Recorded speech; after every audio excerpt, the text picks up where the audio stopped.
பள்ளி பருவம் தொட்டு யாருடைய எழுத்துக்களை படித்து படித்து என்னை செம்மையாக செதுக்கிக் கொள்ள முயன்றேனோ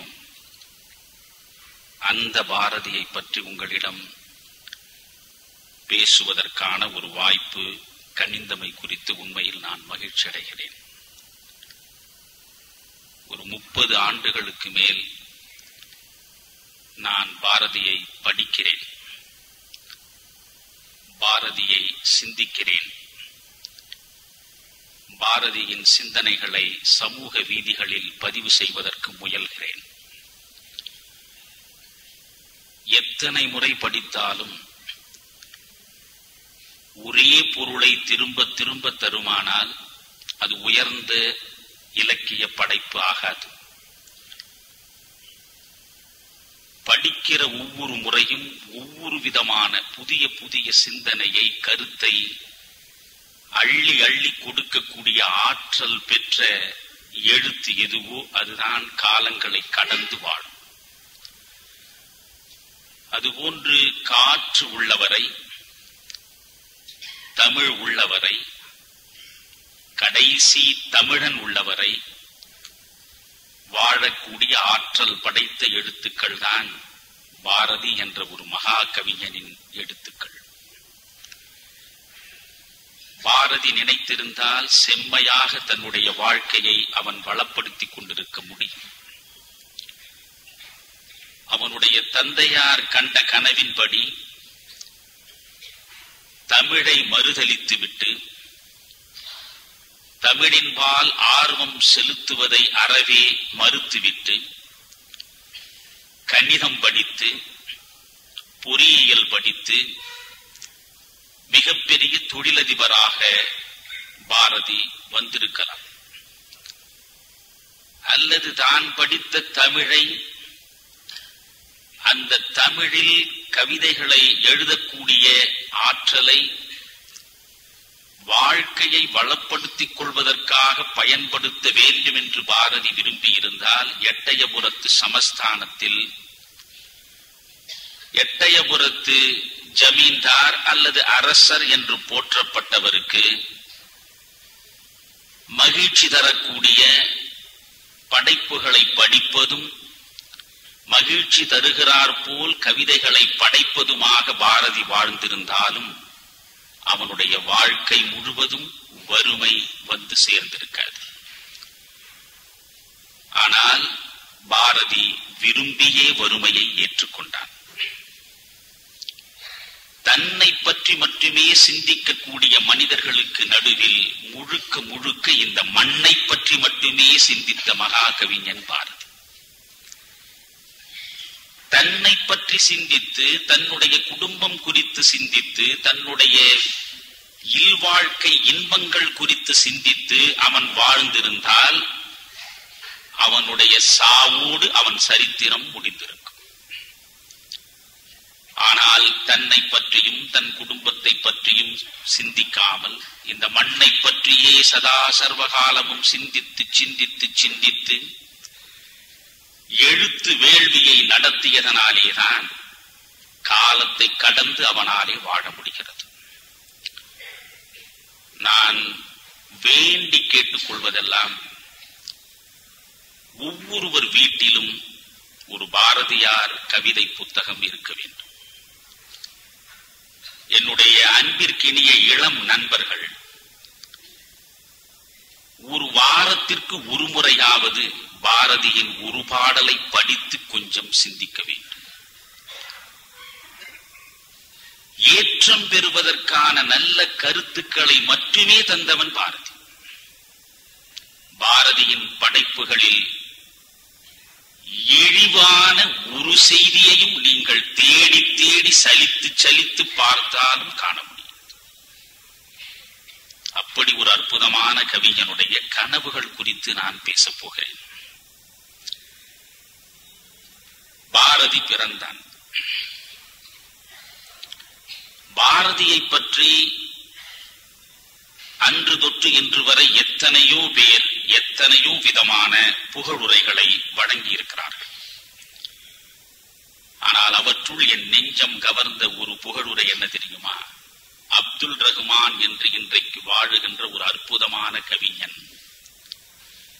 பாரதி பிறந்ததை பற்றி புது கவிதையில் மிக அழகாக சொன்னார். எட்டயபுரத்தில் இரட்டை பிரசவம், நீயும் புதிய தமிழும். எட்டயபுரத்தில் இரட்டை பிரசவம், நீயும் புதிய தமிழ். எழுத்தாணிகளால் சிலுவை அறையப்பட்ட கவிதைக்கு மறு உயிர்ப்பு தந்தவன் நீ. கவிதை பெண்ணின் கையில் அலங்கரிக்க அணிகலன்களை அல்ல ஆயுதங்களை தந்தவன் நீ. உன் கவிதையை விட அழகிய கவிதை உன் வாழ்க்கை. உன் வாழ்க்கை தான் உன் கவிதையின் வார்த்தை நிழல்கள் என்று பாரதியை பற்றி அற்புதமாக பாடினார். இரட்டை பிரசவம் நிகழ்ந்தது எட்டயபுரத்தில். ஒன்று பாரதி, மற்றொன்று புதிய தமிழ் என்றால் என்ன பொருள்? பாரதிதான் தமிழுக்கு மறு உயிர்ப்பை கொடுத்தான்.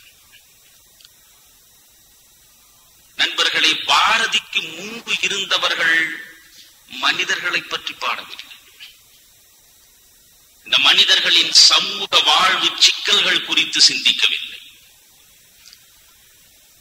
சிற்றிலக்கியங்களை எல்லாம் நீங்கள் உள்ளே நுழைந்து பார்த்தால் ஒன்று பரம்பொருளை பற்றிய செய்திகளாக இருக்கும், அல்லது சிற்றின்பம் தழுவிய செய்திகளாக இருக்கும். பேரின்பம் தழுவிய சிந்தனை ஒரு பக்கமும், சிற்றின்பம் தழுவிய சிந்தனை மறுபக்கமுமாக சிற்றிலக்கியங்களை முற்றுகையிட்டு தமிழை கொஞ்சம் கொஞ்சமாக சிதைத்துக் கொண்டிருந்த சூழலில் ஒரு நல்ல கவிதை என்றால் ஏடெடுத்து படிப்பவனுக்கு எளிதில் புரியக்கூடாது என்கிற தத்துவமே இந்த தமிழ் மண்ணில் இருந்திருக்கிறது. நீங்கள் கம்பராமாயணத்தை எடுத்து வைத்துக் கொண்டால் அனுமன் கடலை தாவுகிறான். அதற்கு அந்த படலத்தினுடைய பெயரை நீங்கள் பழைய பதிப்புகளில் பார்த்தால் கடராவு படலம் என்று இருக்கும். அவன் கடராவு படலம் என்பது மூடிவிடுவான். அது ஒன்றுமில்லை, கடல் தாவு படலம். கடல் தாவு படலம் என்று சந்தி பிரித்து எளிமையாக புரிகிறார் போல் சொல்லிவிட்டால் கம்பனை கீழே இறக்கிவிட்டதாக கருதிய காலம் ஒன்று உண்டு. தமிழுக்கு துரோகம் இழைத்து விட்டதாக நினைத்த காலம் உண்டு.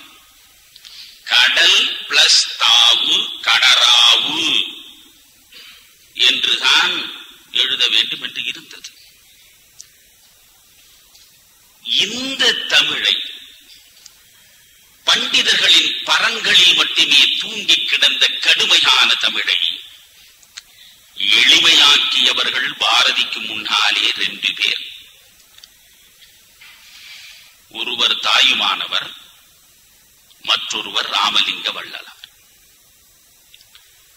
தாயுமானவருடைய பாடலை படிக்கிற பொழுது அதற்கு பதவுரை பொழிப்புரை தேவையே இல்லை. கனியேனும் வரிய செங்காயேனும் உதிர் சருகு கந்த மூலங்களேனும் கனல் வாதை வந்தெய்தி நள்ளி புசித்து நான் கண்மூடி மௌனியாகி தனியே இருப்பதற்கு எண்ணினேன். எண்ணமிது சாமி நீ அறியாததோ சர்வ பரிபூரண அகண்ட தத்துவமான சச்சிதானந்த சிவமே. படிக்கிற போதே புரியும். ஆசை கூறளவில்லை, அகிலமெல்லாம் கட்டி ஆளினும் கடல் மீதிலே ஆணை செலவே நினைவர். படிக்கிற போதே புரியும். அதே போன்றுதான் வள்ளலார். மேடையிலே வீசுகின்ற மெல்லிய பூங்காற்றே, மென்காற்றில் விளை சுகமே, சுகத்தில் உறும் பயனே, ஆடையிலே எனை மணந்த மணவாளா என்று படிக்கிற பொழுதே தெளிவாக புரியும். தாயுமானவரும் ராமலிங்க சுவாமிகளும் தமிழை எளிமைப்படுத்தினார். ஆனால் பரம்பொருளை பற்றிய சிந்தனைகளோடு அவர்கள் நின்று விட்டார். வள்ளலார் இன்னும் ஒருபடி கீழே வந்தார். வாடிய பயிரை கண்ட போதெல்லாம் வாடி, பசியினால் இளைத்தே வீடுதோர் இறந்தும் பசியராது அயர்ந்த வெற்றரை கண்டு உளம்பதைத்தேன் என்று பாடிய முதல் கவிஞன். கவிஞன் என்று வள்ளலாரை சொல்ல மாட்டேன். முதல் தமிழகம் சந்தித்த அற்புதமான மக்கள் சார்ந்த முதல் ஆன்மீக சிந்தனையாளர். ஆன்மீக சிந்தனையாளன் என்று சொல்வதை விட ஆன்மீக புரட்சியாளர். மனிதர்கள் வாடுகிற பொழுது அதை பார்த்து வாடுகிற உள்ளமே மனிதர்களுக்கிடையே இல்லாத போது, வாடிய பயிரை கண்ட போதெல்லாம் வாடினேன், பசியினால் இளைத்தே வீடுதோர் இறந்தும் பசியராது அயர்ந்த வெற்றரை கண்டு உளம்பதை. பசி,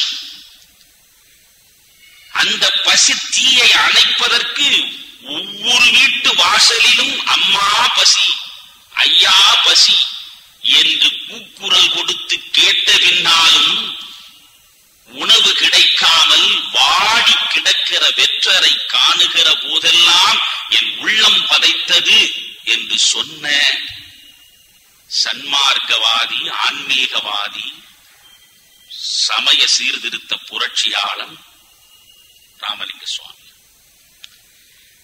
அதற்கு பிறகு பாரதி வந்தார். பாரதி தமிழ் கவிதையினுடைய உருவத்தையும் உள்ளடக்கத்தையும் முற்றிலுமாக மாற்றினார்.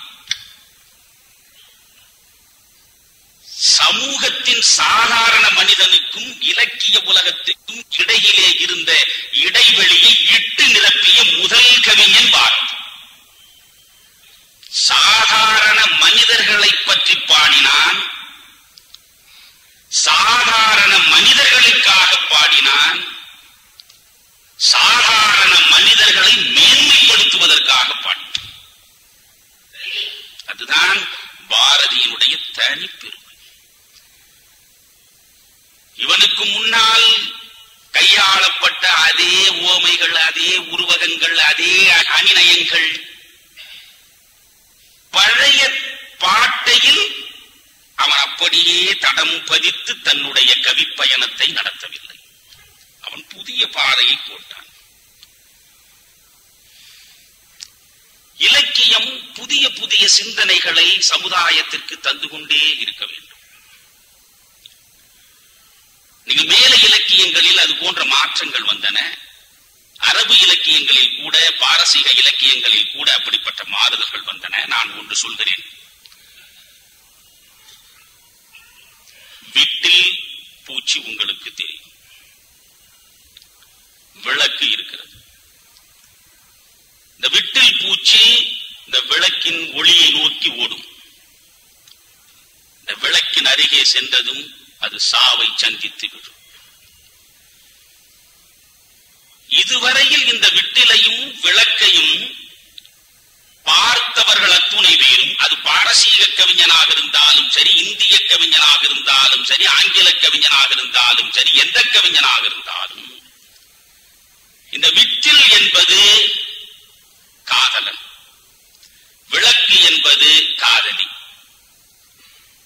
இந்த விளக்கு என்கிற காதலியை நோக்கி விட்டில் என்கிற காதலன் போய் தழுவ முயலுகிற போது தன் உயிரை அது மாய்த்துக் கொள்கிறது என்றுதான் தொடர்ந்து சிந்தித்து எழுதி கொண்டே இருந்தார். கேடு தட்டி போன சிந்தனை. ஒரு கவிஞன், ஒரு பாரசீக கவிஞன் இதையே, இந்த உருவகத்தை அவன் மாற்றி போடுகிறான். உண்மையில் ரொம்ப எளிமையான செய்தி தான், ஆனால் வியப்பாக இருக்கிறது. அவனுடைய கவிதையை நான் சொல்கிறேன் கேளுங்க. இரவு நேரம், விளக்கு எரிகிறது, விட்டில் வருகிறது. விட்டிலை பார்த்து விளக்கு கேட்கிறது, நீ யாரை காதலிக்கிறாய்? நீ யாரை தேடி வருகிறாய்? ஏன் தெரியுமா? இந்த விளக்குக்கு ஒரு ஆணவம். என்னைத்தான் நீ காதலிக்கிறாய், என்னைத்தான் நீ தேடி வருகிறாய். ஆனாலும் அதை உன் வாயால் நீ சொல்லி என் செவியால் கேட்டு நான் சிந்தை மகிழ வேண்டும். அதனால் அது கேட்கிறது, நீ யாரை காதலிக்கிறாய், நீ யாரை தேடி வருகிறாய். உடனே வீட்டில் சிரித்துக் கொண்டே சொன்னது, நான் உன்னை காதலிக்கவில்லை, நான் உன்னை தேடி வரவில்லை என்றது. விளக்குக்கு அதிர்ச்சி. என்னை காதலிக்கவில்லையா, என்னை தேடி வரவில்லையா, பொய் சொல்கிறாய் நீ என்று. மீண்டும் வீட்டில் பேசுகிறது, நான் சத்தியம் செய்கிறேன், உன்னை காதலிக்கவில்லை, உன்னை தேடி வரவில்லை, நான் இரவை காதலிக்கிறேன். அதற்கு நீ ஒளி தந்து வழிகாட்டுகிறாய் என்பதற்காக நன்றி செலுத்த உன் பக்கத்தில் வருகிறேன். பாவி நீயோ என்னை சுட்டெரித்து விடுகிறாய். விளக்கதை நம்பவில்லை. என்ன, என்னை நீ காதலிக்கவில்லையா, என்னை தேடி வரவில்லையா, நீ இரவை காதலிக்கிறாயா, யார் நம்புவது என்றது. வேண்டுமானால் விளக்கே நீ பகலில் எரிந்து பார், உன்னை தேடி நான் வருகிறேனா என்பது தானாகவே புரிந்துவிடும் என்றது. பகலில் விளக்கு எரிந்தால் வீட்டிலை பார்க்க முடியாது. ஆனால் இரவில் மட்டும் இந்த விளக்கை நோக்கி விட்டில் வருகிறது என்றால், விட்டில் விளக்கை நோக்கி வருகிறது. விளக்கு காதலி, விட்டில் காதல் என்று சொல்லி சொல்லி சொல்லி கேடுகட்டி போன இந்த உருவகத்தை மறைமாற்றம் செய்து ஒரு புதிய கற்பனையை கொடுக்கிற பொழுது இலக்கியத்திற்கு கொஞ்சம் இளமை திரும்புகிறது. அது போன்று தமிழ் இலக்கியத்திற்கு இளமையை கொடுத்தவன் பாரதி. அதனால்தான் பாரதிதாசன் சொன்னான், பிராமண சமுதாயத்திற்கு எதிராக துவந்த யுத்தம் நடத்துவதற்காகவே எழுதுகோலை ஏந்தி திரிந்த பாரதிதாசன் வாழ்நாள் முழுவதும் பாரதியாரை பாரதியார் என்ற அவன் பெயர் சொல்லி விழித்ததே இல்லை. அவன் ஒரு பிராமண எதிர்ப்பாளர், அவன் ஒரு கடவுள் மறுப்பாளர். கடவுள் மறுப்பாளனாகிய பாரதிதாசன் கனக சுப்புரத்தினம் கடவுளை உபாசிக்கிற சக்தி உபாசகன் பாரதி. கண்ணன் மீது காதல் கொண்டு கண்ணன் பாட்டு பாடியவன், சக்தியின் மீது காதல் கொண்டு முத்துமாரியை கூட பாடியவன், சிவனை பாடியவன், குமரனை பாடியவன், விநாயகரை பாடியவன், இயேசுவை பாடியவன், அல்லாஹ்வை பாடியவன், ஏன் யெகோவாவை கூட பாடியவன். இப்படி கடவுளை நம்புகிற பாரதியை பிராமணனாக பிறந்துவிட்ட பாரதியை கடவுளை மறுக்கிற, பிராமணர்களை வெறுக்கிற கனக சுப்புரத்தினம் தன் பெயரையே மாற்றி பாரதிதாசன் என்று வைத்துக் கொண்டான். தாசன் என்றால் தமிழில் அடிமை என்று பொருள். பாரதிக்கு அடிமை என்று பெயர் மாற்றிக் கொண்டான். வாழ்நாள் முழுவதும் எந்த மேடையில் பேசினாலும் பாரதி என்று சொல்ல மாட்டான், ஐயர் என்பான். ஐயர் சொன்னார், ஐயர் ஐயர் என்று அன்போடு பாரதியை ஐயரை வெறுத்தவனை சொல்ல வைத்தது தமிழ், பாரதியின் தமிழ், பாரதிதாசன். அந்த பாரதிதாசன் தான் பாரதியாரை பற்றி எழுதுகிறான். தமிழகம் தகும் உயர்வளிக்கும் தலைவனை எண்ணி தவம் கிடக்கையில் இலகு பாரதி புலவன் தூண். பாரதி சும்மா பிறக்கவில்லை. தமிழகம் தகும் உயர்வளிக்கும் தலைவனை எண்ணி தவம் கிடந்தவன். அந்த தவத்தின் விளைவாக வந்து பிறந்தவன் பாரதி. அவன் ஒரு பைந்தமிழ் தேர்ப்பாகன், சிந்துக்கு தந்தை, குவிக்கும் கவிதை குயில், இந்நாட்டினை கவிழ்க்கும் பகையை கவிழ்க்கும் கவி முரசு, நீடுதுயில் நீக்க பாடி வந்த நிலா, காடு கமழும் கற்பூர சொற்கோ, கற்பனை ஊற்றாம் கதையின் புதையல், அறம் பாட வந்த அறிஞன், புதிய திறம் பாட வந்த மறவன், மண்டும் மதங்களுக்கு அண்டான் இருப்பவன், அயலார் எதிர்ப்புக்கு அணையா விளக்கவன். என்னென்று சொல்வேன், என்னென்று சொல்வேன்? தமிழால் பாரதி தகுதி பெற்றதும் தமிழ் பாரதியால் தகுதி பெற்றதும் எவ்வாறு என்பதை எடுத்துரைக்கின்றேன் என்று பரவசத்தோடு பக்தி நிலையில் நின்று பாடியவன் பாரதிதாசன். பாரதிதாசன் இப்படியெல்லாம் பாடினான் என்றால் பாரதி எதை சாதித்தான் என்றுதான் பார்க்க. வைரமுத்து இன்றைக்கு இருக்கிற வைரமுத்து எழுதுகிறான், கவிதை நிலாமுற்ற விளையாட்டின் நேர்முக வருணனையாய் நிலவிய போது அதை பாமர மக்களின் பசி விண்ணப்பத்திற்கு பயன்படுத்திய முதல் கவிஞன் நீ. அவனுக்கு முன்னாலே கவிதை நிலாமுற்ற விளையாட்டின் நேர்முக வருணனையாய் நிலவியது. இடத்தை மறுதலித்து, இல்வாழ்வை மறுதலித்து, பெண்ணை மறுதலித்து, குடும்பத்தை மறுதலித்து, இந்த மண்ணை முற்றிலுமாக மறுதலித்து, ஊரும் ஜதமல்ல, உற்றார் ஜதமல்ல, உற்று பெற்ற பேரும் ஜதமல்ல, பெண்ணீர் சதமல்ல, பிள்ளைகளும் சதமல்ல, சீரும் சதமல்ல, செல்வம் சதமல்ல, இத்தேசத்தில் யாரும் சதமல்ல, நின் தாழ் சதம் கட்சி ஏகம்பனே என்று பட்டினத்தார் வாணியில் பாடிக்கொண்டிருக்கிற பொழுது இந்த உலகம் இனிமையானது, உன் மனைவி இனிமையானவள், உன் குழந்தை இனிமையானது, உன் வாழ்வு இனிமையானது என்று சொன்ன முதல் கவிஞன் பாரதி.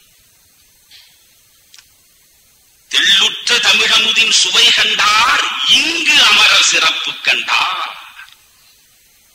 என்னடா தேவலோகம்? அந்த தேவலோகத்து இன்பத்தை இங்கே பெற முடியும். தமிழை படி, தமிழை சுவை. தெள்ளுற்ற தமிழ் அமுதின் சுவை கண்டார், இங்கு அமர வாழ்வை காண முடியும் என்று சொன்னவன் பாரதி. கவலை துறந்து இங்கு வாழ்வதே வீடென காட்டும் மறைகள் எல்லாம் பாரதி பாடுகிறார். மேலே போவதற்கு பெயர் வீடல்ல, கவலை துறந்து இங்கு வாழ்வது தானடா வீடு. இங்கு அந்த பேரின்பத்தை பெறுவதற்கு முயல வேண்டும் பாரதி பாடுகிறார். மண் பயனுற வேண்டும். அவன் கனவுகளை பாருங்கள். நான் பயனுற வேண்டும், என் மனைவி பயனுற வேண்டும், என் பிள்ளைகள் பயனுற வேண்டும். ஒருபோதும் சொல்லி எறியாதவன். மண் பயனுற வேண்டும், வானகம் இங்கு தென்பட வேண்டும். மேலே இருக்கிற வானகம் இங்கு தென்பட வேண்டும். இந்த இருக்கிற இடத்தை சொர்க்கம் என்று சொன்னார். இந்த இடத்தில் பொருத்தமாக ஒன்று சொல்கிறேன். ஒரு ஞானி ஒருவர் இருந்தார். இதே போன்று ஒரு மார்கழி மாத நேரம், ஒரு ஆன்மீக கூட்டம். ஞானி உரை நிகழ்த்த தொடங்கினார்.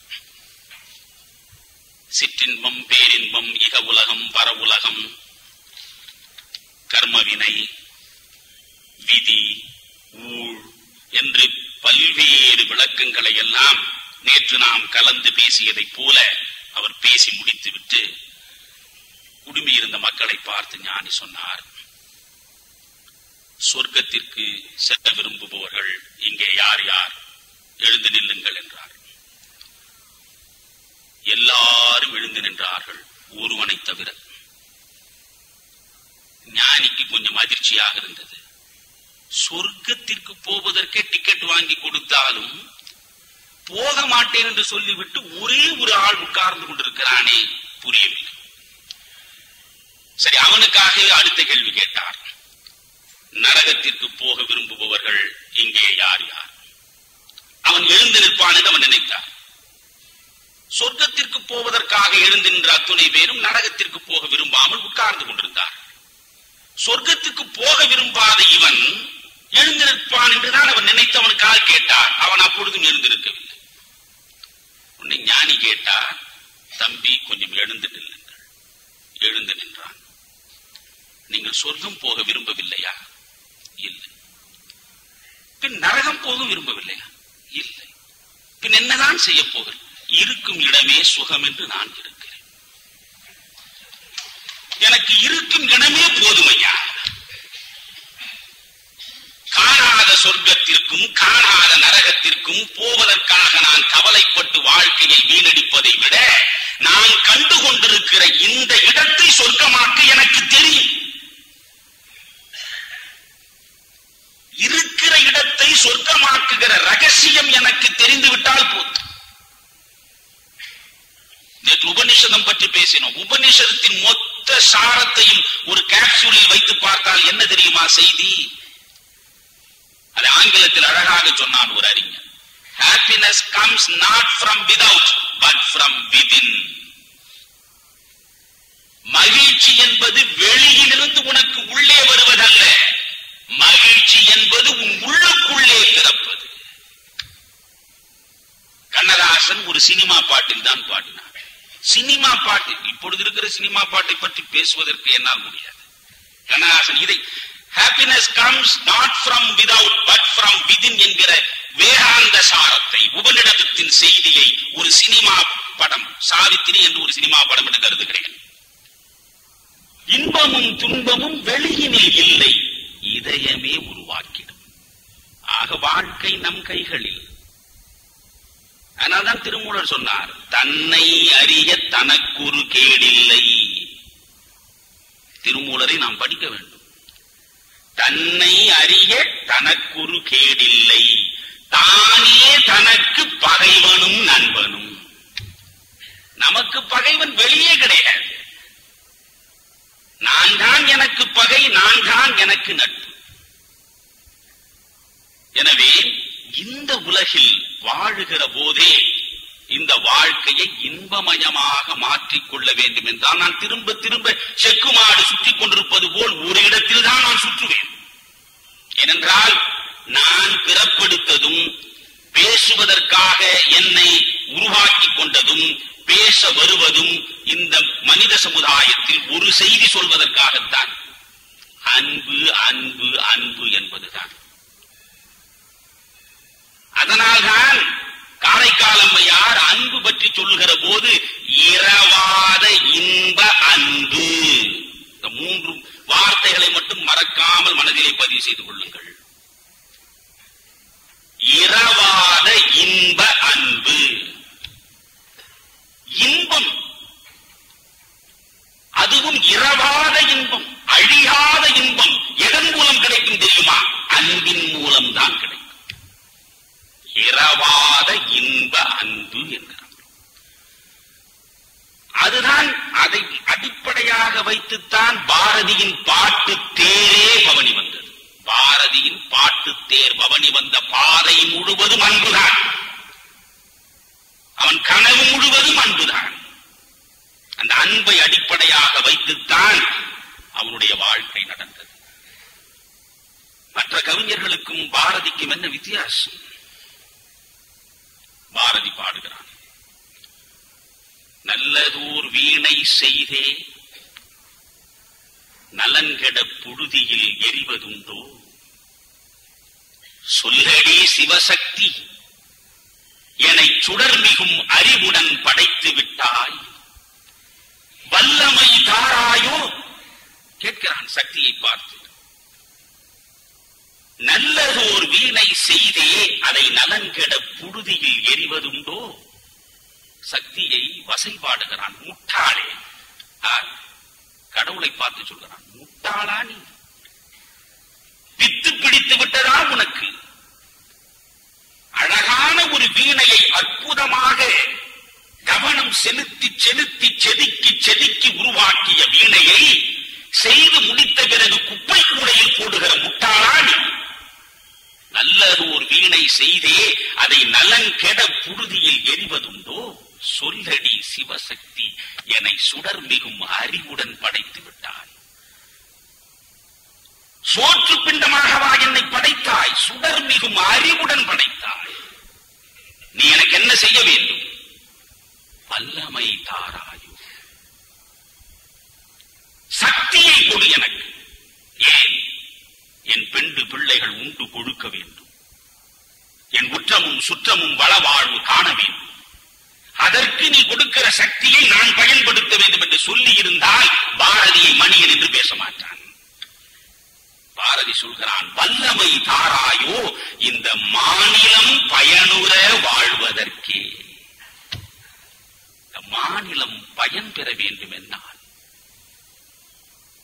நீ கொடுக்கிற சக்தியை எனக்கென்று வைத்துக் கொள்ளாமல் இந்த மண்ணின் மக்களுக்கு நான் மேன்மையை உருவாக்கி தருவதற்கு பயன்படுத்த விரும்புகிறேன். இன்னொருத்தில் சொல்வான், கடவுளை பார்த்து அடி என்கிறான், வைய தலைமை எனக்கு தா என்கிறான். இந்த வையம் முழுவதற்கும் எனக்கு தலைமையை தா என்று கேட்டான். ஏன்? ஊழல் செய்து கொள்ளையடிப்பதற்கா? விண்ணுலகை மண்ணுலகில் கொண்டு வந்து நிறுத்துவதற்கு. அந்த எண்ணம் அவனுக்கு இருந்தது. நீங்கள் தன்னை பற்றியே சிந்திக்கிற கவிஞர்களுக்கு நடுவே தன்னை முற்றிலும் மறந்து மண்ணை பற்றியே சிந்தித்த மகா கவிஞன் அவன். கண்ணதாசன் மீது எனக்கு நிரம்ப காதல் உண்டு. நான் அரைக்கால் சட்டை போட்ட காலம் தொட்டு கண்ணதாசனுடைய கவிதைகளோடும் கண்ணதாசன் படைப்புகளோடும் இரண்டர கலந்தவன். என் வாழ்க்கையிலேயே 10 பைசா கொடுத்து முதலாக ஒரு பத்திரிகை வாங்கினேன் என்றால் அது கண்ணதாசனுடைய பத்திரிகை தான், கடிதம் பத்திரிகை. அப்பொழுது 10 பைசாவுக்கு வரும். கண்ணதாசன் கண்ணதாசன் கண்ணதாசன் என்று எனக்கு பைத்தியமே பிடித்திருந்த காலம் ஒன்று உண்டு. ஆனால் கண்ணதாசனுக்கு பிறகு நான் பாரதியை பார்த்தேன். கண்ணதாசன் பலவீனம் எது, பாரதியின் பலம் எது என்று எனக்கு புரிந்தது. கண்ணதாசன் சொல்கிறான், ஓர் கையிலே மதுவும் ஓர் கையில் மங்கையரும் சேர்ந்திருக்கும் வேளையில் என் ஜீவன் பிரிந்தால்தான் நான் வாழ்ந்த வாழ்க்கை நலமாகும்.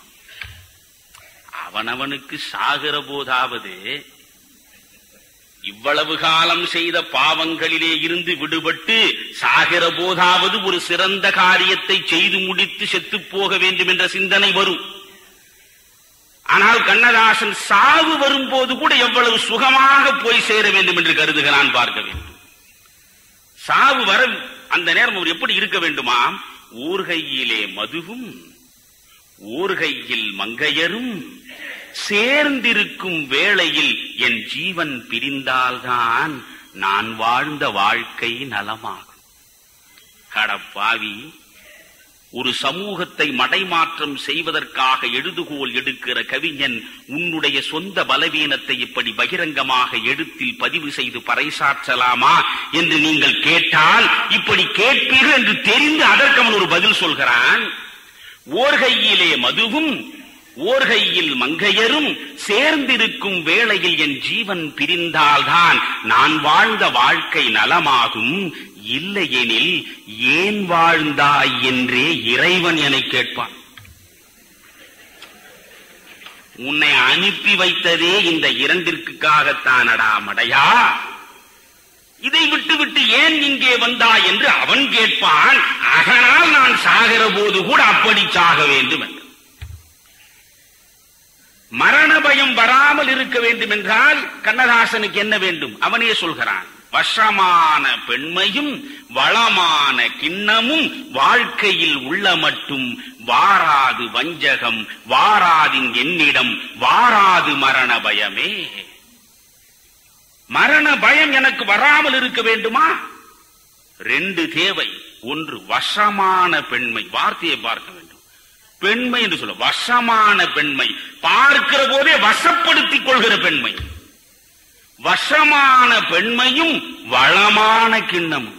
அது வரலவே கூடாது. ஊற்ற ஊற்ற அது பெருகிக் கொண்டே இருக்க வேண்டும். வசமான பெண்மையும் வளமான கிண்ணமும் வாழ்க்கையில் உள்ள மட்டும் வாராது வஞ்சகம் வாராதின் என்னிடம் வாராது மரண பயமே. எனக்கு மரண பயம் வராம இருக்கணும்னா இந்த 2ஐயும் வேணும்னா. ஆனால் பாரதி என்ன சொல்கிறான் தெரியுமா? காலா, உனை நான் சிறு புல்லென மதிக்கிறேன், என்றன் காலருகே நீ வாடா, சற்றே உனை மிதிக்கிறேன். உலகத்தில் எந்த கவிஞனும் சொல்லாதது. அந்த கவிதையை நீங்கள் நன்றாக பார்க்க வேண்டும். காலா உனை நான் புல்லென மதிக்கிறேன் என்று கூட சொல்வதில் அவனுக்கு முழு நிறைவில்லை. காலா உனை நான் சிறு புல்லென மதிக்கிறேன். ஏ யமப்பயலே, உன்னை நான் அற்ப புல்லாகவே நினைக்கிறேன். உன்னை காலால் மிதிக்க வேண்டும் போல எனக்குள்ளே ஒரு உந்துதல் இருக்கிறது. வா. இவர் போய் மிதிக்க மாட்டாராம். காலா உனை நான் சிறு புல்லென மதிக்கிறேன், என்றன் காலருகே நீ வாடா, சற்றே உன்னை மிதிக்கிறேன் என்றான். அது என்ன, இவனிடம் மிதிபடுவதற்கு அவன் வர வேண்டுமா என்று நீங்கள் கேட்கலாம்.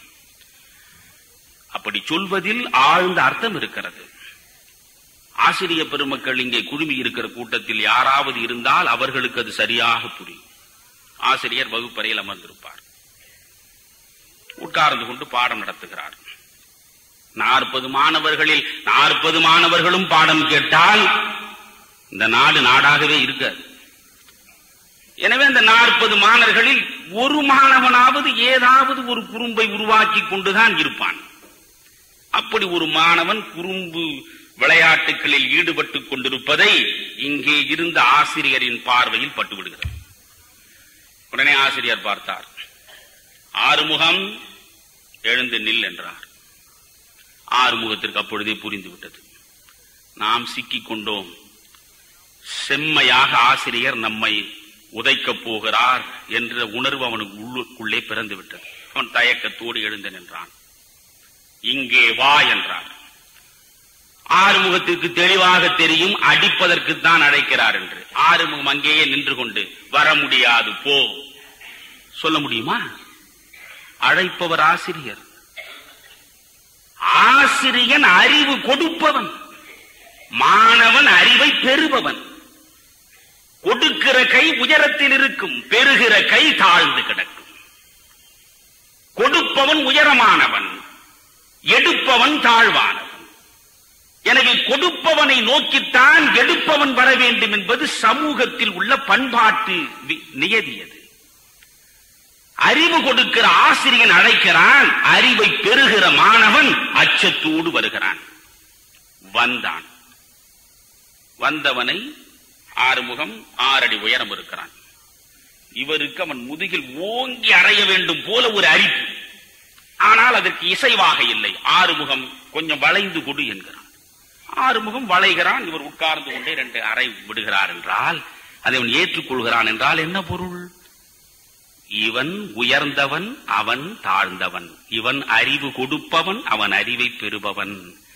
இங்கே பாரதி காலனை அழைக்கிறான். ஏன்? சாதாரண மனிதர்களுக்கு சாவோடு சரித்திரம் முடியும். ஆனால் பாரதி என்ன நினைக்கிறான்? காலம் உள்ள வரையில் சாகாத மனிதன் என்னிடம் உன்னுடைய விளையாட்டு பலிக்காது. எனவே எனக்கு நீ தருகிற சாவோடு என் சரித்திரம் முடியப் போவதில்லை. உன்னிலும் உயர்ந்தவன் நான். என்னிடம் மிதிபடுவதற்கு நீ என்னை நோக்கி வர வேண்டுமே தவிர உன்னை நோக்கி நான் வரமாட்டேன் என்று சொல்லுகிற அந்த அழுத்தமும் தெம்பும் கண்ணதாசனுக்கு இல்லாதது பாரதிக்கு எப்படி வந்தது என்றால் வேறொன்றும் இல்லை. கண்ணதாசன் தன் சொந்த சோகம், தன்னுடைய துயரம், தன்னுடைய ரணம், தன்னுடைய அவலம், தன்னுடைய கவலைகளைத்தான் அதிகமாக எழுதி வைத்திருக்கிறான். ஆனால் பாரதி சமூகத்தின் ரணத்தை, சமூகத்தின் கவலையை, சமூகத்தின் துயரத்தை எழுதி அதற்கு தீர்வுகளை தருவதற்கு முனைந்தான். அதனால்தான் இப்படி எவனாவது ஒருவன் பாட முடியுமா? கொஞ்சம் யோசித்து பாருங்கள். பாரதியின் கனவுகளுக்குள்ளே போவதற்கு முன்பு உங்களுக்கு அவனை பற்றிய ஒரு முழுமையான சித்திரத்தை தீட்டுவதற்கு நான் முனைகிறேன். அவன் ஒரு இடத்தில் பாடுகிறான், வியப்பை தருகிற பாடல் அது. சிலுவையிலே அறையுண்டு இயேசு செத்தான், தீயதொரு கனையாலே கண்ணன் மாண்டான், பலர் புகழும் ராமனுமே ஆற்றில் வீழ்ந்தான், பார் மீது நான் சாகாதிருப்பேன் கண்டி. அந்த பாடலை கொஞ்சம் மீண்டும் உள்வாங்கி பாருங்கள். சிலுவையிலே அறையுண்டு இயேசு செத்தான், மண்ணில் உள்ள உள்ள மனிதர்களின் பாவங்களை சுமந்து அவர்களை விடுவிப்பதற்காகவே விண்ணிலிருந்து பிறந்து வந்த தேவகுமாரன் இயேசு, அவனுக்கு கூட சாவு வந்திருக்கிறது. சிலுவையிலே அறையுண்டு இயேசு செத்தான். தீயதொரு கணையாலே கண்ணன் மாண்டான். மகாபாரத போரில் பாண்டவர் பக்கம் வெற்றியை ஈட்டி தருவதற்கு 1000 திருவிளையாடல் நடத்தி காட்டிய பரம்பொருள் அவன். அந்த பரம்பொருளாகிய பரமாத்மா கண்ணபிரானே, அவனே படுத்து கிடக்கிற பொழுது அவனுடைய காலை ஒரு மான் என்று கருதி ஒரு வேடன் விட்டு அம்பு பட்டு செத்து போனான். கண்ணன் செத்து போனான். தீயதொரு கணையாலே கண்ணன் மாண்டான். பலர் புகழும் ராமனுமே ஆற்றில் வீழ்ந்தான். கம்பனுடைய ராமன் திருமால் அல்ல, சிவனுக்கும் திருமாலுக்கும் பிரம்மனுக்கும் மேலான மூல முழுமுதற் பரம்பொருள். அந்த மூல முழுமுதற் பரம்பொருளாகிய ராமன் சொந்த துக்கம் தாழாமல் சாதாரண மனிதனைப் போல் சரையூ நதியிலே விழுந்து செத்து போனான். பாரதி பட்டியல் போடுகிறான். சிலுவையிலே அறையுண்டு இயேசு செத்தான். தீயதொரு கணையாலே கண்ணன் மாண்டான். பலர் புகழும் ராமனுமே ஆற்றில் வீழ்ந்தான். பார் மீது நான் சாகாதிருப்பேன் கண்டீர். எந்த பரம்பொருளுக்கு பிறப்பு இல்லை இறப்பு இல்லை என்று பேசுகிறீர்களோ அந்த பரம்பொருளுக்கு கூட இறப்பு வரலாம். ஆனால் படைப்பாளியாகிய எனக்கு இறப்பே கிடையாது என்று அவன் பேசினான். ஏன் தெரியுமா? நான் இதான் முதலில் சொன்னேன். கடைசி தமிழன் உள்ளவரை பாரதி நினைக்கப்படுவான், பாரதி பேசப்படுவான். எனவே பாரதி சாவினுடைய சன்னதிக்குள்ளே போய் விழுந்து விடுகிற சாதாரண மனிதனாக இல்லாததனால் இவ்வளவு தெம்போடு அவனாலே பாட முடிந்தது. சரி, அவனுடைய கனவுகள் தான் என்ன? அதில் எந்த கனவுதான் நிறைவேறியது? எந்த கனவுகள் நிறைவேறவில்லை? பாரதியினுடைய கவிதைகளை எல்லாம் எடுத்து வைத்து படித்துவிட்டு பாரதியினுடைய எழுத்தோவியங்களை எல்லாம், சுதேசமித்திரனில் அவன் எழுதிய எழுத்துக்களை எல்லாம் எடுத்து படித்து, இந்தியாவிலே எழுதிய எழுத்துக்களை படித்து, விஜயாவிலே எழுதியதை படித்து, சக்கரவர்த்தினியில் எழுதியதை படித்து, பாலபாரதத்தில் எழுதியதை படித்து, பாலபாரத் இப்படி அவன் நடத்திய பல்வேறு பத்திரிகைகள், பாலபாரத்திலிருந்து, கர்மயோகியிலிருந்து, விஜயாவிலே இருந்து, சக்கரவர்த்தினியில் இருந்து, இந்தியாவிலே இருந்து சுதேசமித்திரன் வரை அத்தனை பத்திரிகைகள் எழுதிய எழுத்துக்கள் இன்றைக்கு இருக்கின்றன. பாரதி என்றால் வெறும் பாரதியின் கவிதைகளை மட்டும் படித்துவிட்டு நான் பாரதியை புரிந்து கொண்டேன் என்று சொல்ல முடியாது. இவ்வளவும் படிக்கிற பொழுது பாரதியின் மொத்த கனவுகளும் 5 கனவுகளிலே வந்து அடங்கி விடுகின்றன. முதல் கனவு இந்த இந்திய மண்ணின் விடுதலை, நாட்டு விடுதலை. இரண்டாவது கனவு சாதி பேதங்களிலே இருந்து மனிதனுக்கு விடுதலை. மூன்றாவது கனவு மதங்களின் வேற்றுமைகளில் இருந்து மனிதனுக்கு விடுதலை. நான் சொல்லுகிற வார்த்தைகளை பார்த்து பயன்படுத்துகிறேன். சாதிகளில் இருந்து விடுதலை என்று கூட அல்ல, சாதி வேற்றுமைகளில் இருந்து விடுதலை. நீ எந்த சாதியாகவாவது இரு, நான் இந்த சாதியில் இந்த மதத்தில் பிறக்க வேண்டும் என்று சொல்லிவிட்டா பிறந்தேன்? இல்லை. நான் கேட்டு பெற்றதல்ல சாதி, நான் கேட்டு பெற்றதல்ல மதம். ஆனால் ஒன்று புரிந்து கொள்ளுங்கள், நீங்கள் மதத்தை விட சாதி வலிமையானது. நான் நினைத்தால் மதம் மாறிவிட முடியும், ஆனால் அப்பொழுது கூட சாதி என்னை விடுமா என்பது சந்தேகம். எனவே நாட்டு விடுதலை முதல் கனவு, சாதி வேற்றுமையிலிருந்து விடுதலை இரண்டாவது கனவு, மதங்களின் வேற்றுமையிலே இருந்து விடுதலை மூன்றாவது கனவு. இவற்றிலெல்லாம் அவனுடைய பெரிய கனவு இந்த ஆணாதிக்கத்திலே இருந்து பெண்களுக்கு விடுதலை, நாலாவது கனவு. ஐந்தாவது கனவு சமத்துவ சகோதரத்துவ சமுதாயம். இந்த 5 கனவுகள் தான் பாரதி என்கிற மகா கவிஞனுடைய கனவுகள். இந்த 5 கனவுகளில் எது எது நிறைவேறியது என்று நான் விளக்க உரை தர வேண்டியதில்லை, உட்கார்ந்து இருக்கிற உங்களுக்கே தெரியும். 100க்கு 100 விழுக்காடு ஒரு கனவு நிறைவேறிவிட்டது. அது நாட்டு விடுதலை. அதிலே கூட ஒன்று பார்க்க வேண்டும்.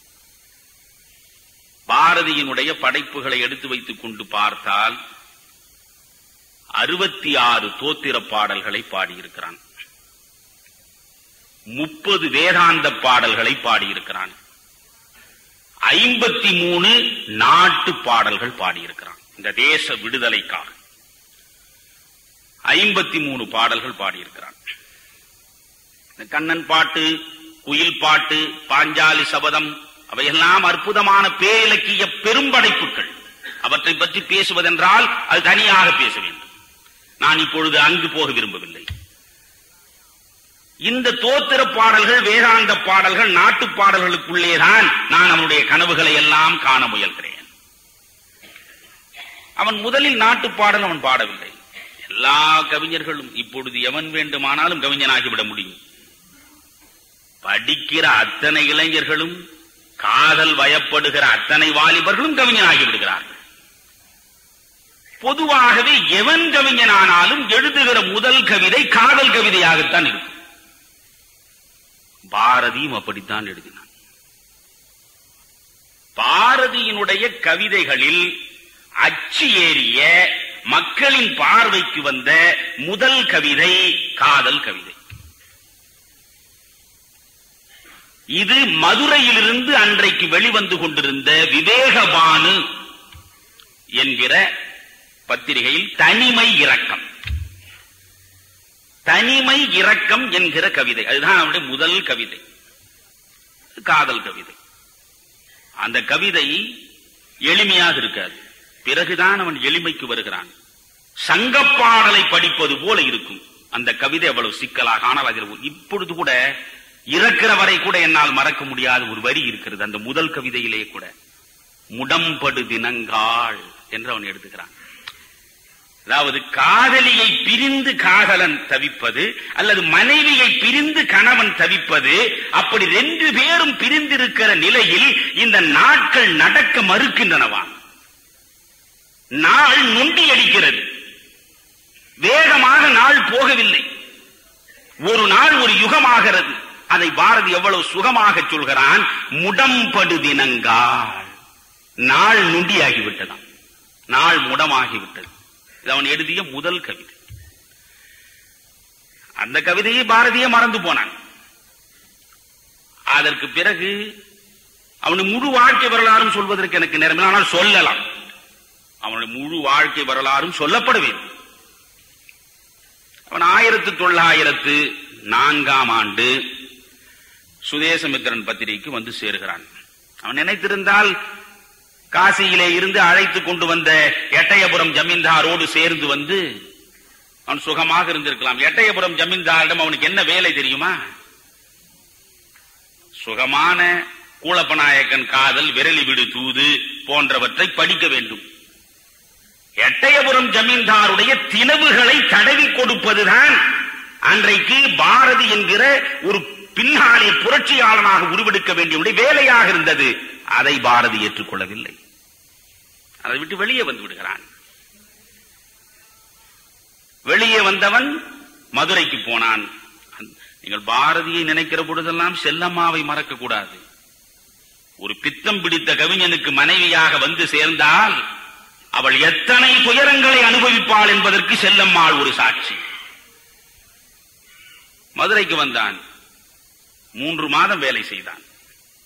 மதுரை சேதுபதி உயர்நிலைப்பள்ளி இன்றைக்கும் இருக்கிறது, மதுரை ரயில் நிலையத்துக்கு பக்கத்திலேயே. 3 மாதம், அது லீவ் வேக்கன்சி என்று சொல்வார்கள். வேலை செய்து கொண்டிருக்கிற ஆசிரியர் 3 மாதம் அவர் தன்னுடைய சொந்த காரியத்திற்காக விடுப்பு எடுத்துக் கொண்டு போகிற போது காலியான இடத்தில் இவன் வேலைக்கு வருகிறான். 3 மாதத்தில் அவர் திரும்ப வந்து விட்டால் இந்த வேலையிலிருந்து அவன் வெளியே போய்விட வேண்டும். அதுதான் அவன் பார்த்த வேலை. 17 ரூபாய் அவன் பெற்ற சம்பளம். இந்த 17 ரூபாய் சம்பளத்திற்கு 3 மாதம் வேலை செய்தான். இந்த ஆசிரியர் வேலை பார்ப்பதில் அவனுக்கு நிறைவில்லை. பிறகு சுதேசமித்திரனுக்கு வந்து சேர்ந்தான். அவன் வந்து சேர்ந்ததெல்லாம் பெரிய கதை. 1904 எட்டயபுரத்திலே இருந்த அந்த பாரதி சென்னை மண்ணில் காலெடுத்து வைத்தான். சுதேசமித்திரன் பத்திரிகையில் அவன் துணை ஆசிரியராக சேர்ந்தான். அவனுக்கு கொடுக்கப்பட்ட வேலையே அற்புதமான அன்றைய ஆங்கில சொற்பொழிவுகளை எல்லாம், ஆங்கில செய்திகளை எல்லாம் தமிழ்படுத்த வேண்டும், அவ்வளவுதான். மொழிபெயர்ப்பாளன் வேலை. அந்த மொழிபெயர்ப்பில் அவன் காட்டிய ஆற்றலையும் வேகத்தையும் லாபகத்தையும் பார்த்து பார்த்து சுதேசமித்திரன் ஆசிரியர் சுப்பிரமணிய ஐயர் பாரதியிடம் மனதை பறிகொடுத்தார். அதற்கு முன்பு அவன் ஒரு கவிதை எழுதினான், வங்கம் வாழியவே என்று ஒரு கவிதை எழுதினான். வேறொன்றும் அவன் கவிதை எழுதவில்லை, நாட்டு பற்றியெல்லாம் அவன் எழுதவில்லை. சுதேசமித்திரனில் 1906 1904 வந்தான். 2 ஆண்டு காலம் இந்த மொழிபெயர்ப்பு வேலைகளை செய்து கொண்டிருக்கிறான். அவன் இறைவன் எதற்காக அவனை படைத்தானோ அதற்கான பணிகள் இன்னும் தொடங்கவில்லை. 1906 பிப்ரவரி மாதம் 13ஆம் தேதி சுதேசமித்திரனில் உதவி ஆசிரியராக இருக்கிற பாரதி அவனே ஒரு விளம்பரம் போடுகிறான். பாரதி நாட்டு விடுதலைக்கு பாட்டு வேள்வி நடத்திய பாரதி உருவான வரலாறு இதுதான். அவனே ஒரு விளம்பரம் போட்டான். நாட்டு விடுதலை உணர்வை ஒவ்வொருவனுக்கும் ஊட்டுகிறார் போல் பாட்டு எழுதி எனக்கு எல்லா புலவர் பெருமக்களும் அனுப்பி வைத்தால் அவற்றையெல்லாம் தொகுத்து ஒரு புத்தகமாக வெளியிடுவதற்கு நான் ஆவலாக இருக்கிறேன். இந்த விளம்பரத்தை கண்ட தமிழ் புலவர் பெருமக்கள் அத்துணை பேரும் உடனடியாக எனக்கு நாட்டு விடுதலைக்கான பாட்டுக்களை எழுதி அனுப்புங்கள் என்றார். தமிழ் கூறும் நல்லுலகில் புலவனுக்கா பஞ்சம், கவிஞனுக்கா பஞ்சம்? ஆனால் ஒரு புலவனும் ஒரு பாட்டும் பாரதிக்கு எழுதி அனுப்பவில்லை. ஏன் தெரியுமா? விளம்பரத்தின் வாசகம் இத்தோடு முடியவில்லை. அடுத்து பாரதி ஒரு நிபந்தனை வைத்தான். இந்த காவியங்களில் இருக்கிறார் போல் நீங்கள் நாட்டுப்பாட்டு எழுதி அனுப்பு என்று சொன்னால் நாட்டுப்படலம், நகரப்படலம், ஆற்றுப்படலம் என்றெல்லாம் எழுதலாகாது. வெள்ளைக்காரனை இங்கிருந்து ஓட்டும் படலமாக உன் பாட்டு படலம் இருக்க வேண்டும். எழுதுவானா? வெள்ளைக்காரனை ஓட்டுவதற்காக பாட்டு வேள்வி நடத்துவதற்கு பாரதி போல் அவனுங்களுக்கு என பைத்தியமா? குடும்பம் என்னாவது, மனைவி என்னாவது, மக்கள் என்னாவது, வாழ்வு என்னாவது? வறுமைதானே வாழ்வு, சிறைதானே வீடு. அஞ்சிய தமிழ் புலவர் பெருமக்கள் ஒருவன் கூட ஒரு பாட்டும் எழுதவில்லை. அப்பொழுதுதான் பாரதி பார்த்தான், எவனும் எழுதவில்லை, சரி நானே எழுதுகிறேன். பாரதி 53 பாடல்கள் இன்றைக்கு நம்மிடையே இருக்கின்ற நாட்டு பாடல். அந்த பாரதி தீவிரவாதி, அவன் திலகருடைய சிஷ்யன். நீங்கள் ஒன்று புரிந்து கொள்ளுங்கள், இந்த தமிழ்நாடு, நான் அன்றைக்கு இருந்த தமிழ்நாடையும் யோசிக்கிறேன், இன்றைக்கு இருக்கிற தமிழ்நாட்டையும் யோசிக்கிறேன். வீரம் செறிந்த விளைநிலைமையா இந்த தமிழ்நாடு. மறவர்கள் அன்றைக்கு இருந்தார்கள், இன்றைக்கு மரம் போல் மனிதர்கள் மாறிவிட்டார்கள். நான் வருத்தத்தோடு சொல்கிறேன், சிந்திப்பதற்காக சொல்கிறேன். நாட்டு விடுதலை வேள்வி நடந்த பொழுது திலகருடைய தலைமையை ஏற்றுக்கொண்டவர்கள் இங்கே 3 பேர். வ.உ. சிதம்பரம் பிள்ளை, சுப்பிரமணிய பாரதி, சுப்பிரமணிய சிவம். 3 பேருமே தீவிரவாதிகள். அன்றைக்கு இருந்த காங்கிரஸ், இந்திய தேசிய காங்கிரஸ், அது வெள்ளைக்காரனுக்கு எதிராக பெரிய துவந்த யுத்தம் ஒன்றும் நடத்தவில்லை. ஆண்டிற்கு ஒரு முறை டிசம்பர் மாதம் மாநாடு கூடும், ஒரு மனிதரை தலைவராக உருவாக்கி வைக்கும். உடனே வெள்ளைக்காரனுடைய முதுகுக்கு இசைவாக சொரிந்து கொடுக்கிறார் போல தீர்மானங்களை போடும். கொஞ்சம் எங்களுக்கு கல்வி நிலையங்களில் இவ்வளவு இடம் கொடுங்கள், ராணுவத்தில் கொஞ்சம் இவ்வளவு இடம் கொடுங்கள், அரசு துறையில் இவ்வளவு வேலை வாய்ப்பு தாருங்கள், கொஞ்சம் எங்கள் பக்கம் கடைக்கண் பார்வையை காட்டுங்கள் என்பது போல் மண்டியிட்டு தண்டனிட்டு பணிந்து குனிந்து இந்த வெள்ளை ஏகாதிபத்தியத்திடம் மனு போடுகிற அமைப்பாகத்தான் காங்கிரஸ் இருந்தது. அதற்கு பிறகு திலகர் தலைமை வந்து சேர்ந்தது. திலகர் சொன்னார், freedom is our birth right என்றார். நன்றாக யோசிக்க வேண்டும். Freedom is our birth right, சுயராஜ்யம் எமது பிறப்புரிமை. உரிமை என்பது வேறு, சலுகை என்பது வேறு.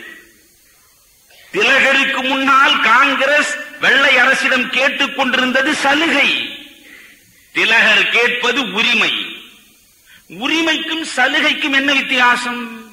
தமிழில் உரிமை சலுகை என்று வார்த்தைகள் இருப்பதை போல் ஆங்கிலத்திலும் ரைட் பிரிவிலேஜ் என்று இருக்கிறது. ரைட் என்றால் உரிமை, பிரிவிலேஜ் என்றால் சலுகை. உரிமை என்பது எது? நான் பிறக்கிற போதே என்னோடு சேர்ந்து பிறப்பது எதுவோ அது உரிமை. சலுகை என்பது எது? எது என்னிடம் இல்லையோ அதை அடுத்தவனிடம் யாசித்து பெறுவதற்கு பெயர்தான் சலுகை. இல்லாத ஒன்றை அடுத்தவனிடம் யாசித்து பெறுவது சலுகை. நான் பிறக்கிற போதே என் உயிரோடும் உடலோடும் உணர்வோடும் சேர்ந்து பிறப்பது உரிமை. சுதந்திரம் என்பது நான் பிறக்கிற போது நான் சுதந்திர மனிதனாக பிறந்தேன். சுதந்திரம் என் பிறப்பு உரிமை. நீ யாரடா கொடுக்க, நான் யாரடா வாங்க என்று சொன்னவன் திலகர். அந்த திலகருக்கு இங்கே 3 பேர் வந்து சேர்ந்தார். பாரதி, வ.உ.சி., சுப்பிரமணிய சிவா. தீவிரவாதி. அன்றைக்கு சென்னையில் காங்கிரஸை அப்பொழுது முழுக்க முழுக்க வழக்கறிஞர்களுடைய சட்டை பையிலே தான் இருந்தது. சேலத்திலே கூட ராஜகோபாலாச்சாரியா, ராஜாஜி மிகப்பெரிய வழக்கறிஞர், அவர்தான் காங்கிரஸ் இயக்கினார். பிறகு காங்கிரஸ் வழக்கறிஞருடைய சட்டை பையில், மயிலாப்பூர் வழக்கறிஞர்களும் எழும்பூர் வழக்கறிஞர்களும் தான் காங்கிரஸ் அன்றைக்கு நடத்தினார்கள். அதில் கிருஷ்ணசுவாமி ஐயர் என்பவர் மிக முக்கியமான புகழ்பெற்ற வழக்கறிஞர். பாரதி அவருக்கு பிடிக்காது. அந்த கிருஷ்ணசுவாமி ஐயரிடம் ஜி.ஏ. நடேசன் என்கிற பாரதி அன்பர் பாரதி எழுதிய 3 பாட்டுக்களை கொண்டு போய் கொடுக்கிறார். இதுதான் நாட்டுப்பாட்டு பிறந்த கதை. பாரதி என்றாலே புரட்சிக்காரன், தீவிரவாதி என்று கருதி பாரதியை நினைத்தாலேயே நடுங்குகிற, மனத்தாலே வெறுக்கிற அந்த கிருஷ்ணசுவாமி ஐயரிடம் பாரதி எழுதிய 3 பாடலை நடேசன் கொடுத்தார். வாங்கி படித்தான். ஆஹா! உடனே அந்த தீவிரவாதி பாரதியிடம் பைத்தியமான 3 பாடல்கள் நண்பர்களே. தெய்வ பக்திக்கு இணையானது தேசபக்தி. அதை சாதித்தவன் பாரதி. 3 பாடல்கள் கிருஷ்ணசாமி ஏற்படுகிறார். முதல் பாடல் என்ன தெரியுமா? இன்றைக்கும் நீங்கள் எந்த பாரதியார் கவிதைகள் புத்தகத்தை திறந்தாலும் அதுதான் முதல் பாடலாக. வந்தே மாதரம் என்போம், எங்கள் மாநில தாயை வணங்குதும் என்போம். இதுல கூட பாரதி ஒரு புரட்சியை, ஒரு புதுமையை செய்திருக்கிறான். நாம் அதையெல்லாம் புரிந்து கொள்வதில்லை. நாம் படிக்கிற பொழுது வந்தே மாதரம் என்போம், எங்கள் மாநில தாயை வணங்குதும் என்போம். ஜாதி மதங்களை பாரோம், உயர் ஜன்மம் இத்தேசத்தில் எய்தினராயின் வேதியராயினும் ஒன்றே, அன்றி வேறு குலத்தவராயினும் ஒன்றே. ஈனப்பறையர்களேனும் அவர் எம்முடன் வாழ்ந்து இருப்பவர் அன்றோ, சீனத்தராய் விடுவாரோ, பிற தேசத்தர் போர்ப்பல தீங்கிழைப்பாரோ. ஒன்றுபட்டால் உண்டு வாழ்வே, நம்மில் ஒற்றுமை நீங்கிடில் அனைவருக்கும் தாழ்வே. நன்றிது தேர்ந்திடல் வேண்டும், இந்த ஞானம் வந்தார் பின் நமக்கெது வேண்டும். எப்பதம் வாய்த்திடுமேனும் நம்மில் யாவர்க்கும் அந்த நிலை பொதுவாகும். 30 கோடியும் வாழ்வோம், வீழில் 30 கோடி முழுமையும் வீழ்வோம். புல்லடிமை தொழில் பேணி பண்டு போயின நாட்களுக்கு இனிமனம் நாணி, தொல்லை இகழ்ச்சிகள் தீர அந்த தொண்டு நிலைமையை பூவென்று தள்ளி வந்தே மாதரம் என்போம் என்று நாம் பாடிக்கொண்டிருப்போம். ஆனால் அது என்ன இருக்கிறது என்பதை பற்றி கவலை கிடையாது. நாம் பரீட்சைக்கு படிக்கிறோம், அதை படித்து எழுதிவிட்டு அடுத்த நாளே மறக்கிறோம். அதல்ல, முதல் 2 வரியை பார்க்க வேண்டும். வந்தே மாதரம் என்போம். அடுத்த வரி அந்த வந்தே மாதரம் என்கிற அந்த சொற்றொடருக்கான மொழிபெயர்ப்பு. அது வந்தே மாதரம் பாரதி பார்த்தான். அர்த்தம் புரியாமலே வந்தே மாதரம் என்றால் என்னவென்று தெரியாமலே இந்த தமிழ்நாட்டிலே இருக்கிற கிராமத்திலே இருக்கிற ஒரு தமிழன், கடைசி தமிழன், வெள்ளைக்காரனை வெளியேற்றுவதற்கான தாரக மந்திரம் இது என்று புரிந்து கொண்டு வந்தே மாதரம் என்று பாடுகிறானே, இதன் அர்த்தம் புரிந்தால் இன்னும் எவ்வளவு அழுத்தமாக அவன் குரல் கொடுப்பான் என்றுதான் அந்த அர்த்தத்தை தெளிய வைக்கிறான் பாரதி. வந்தே மாதரம் என்போம். அப்படி என்றால் என்ன பொருள்? எங்கள் மாநில தாயை வணங்குதும் என்போம். அதுதான் இந்த பாடலை முழுவதும் படிக்கலாம்.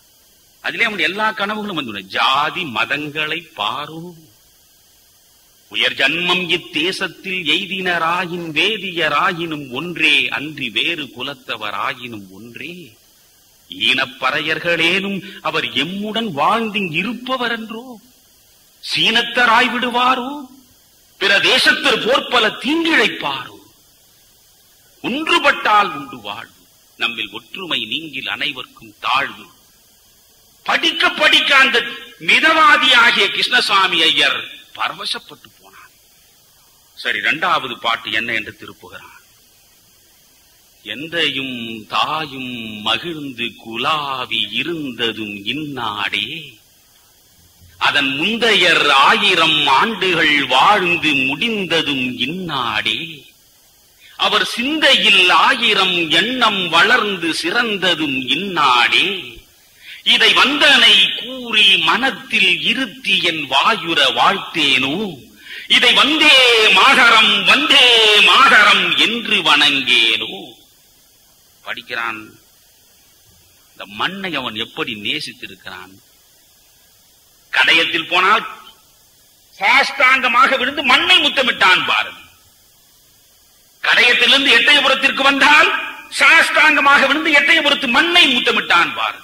இந்த மண்ணை வெறும் மண்ணாக அவன் நினைக்கிறான்.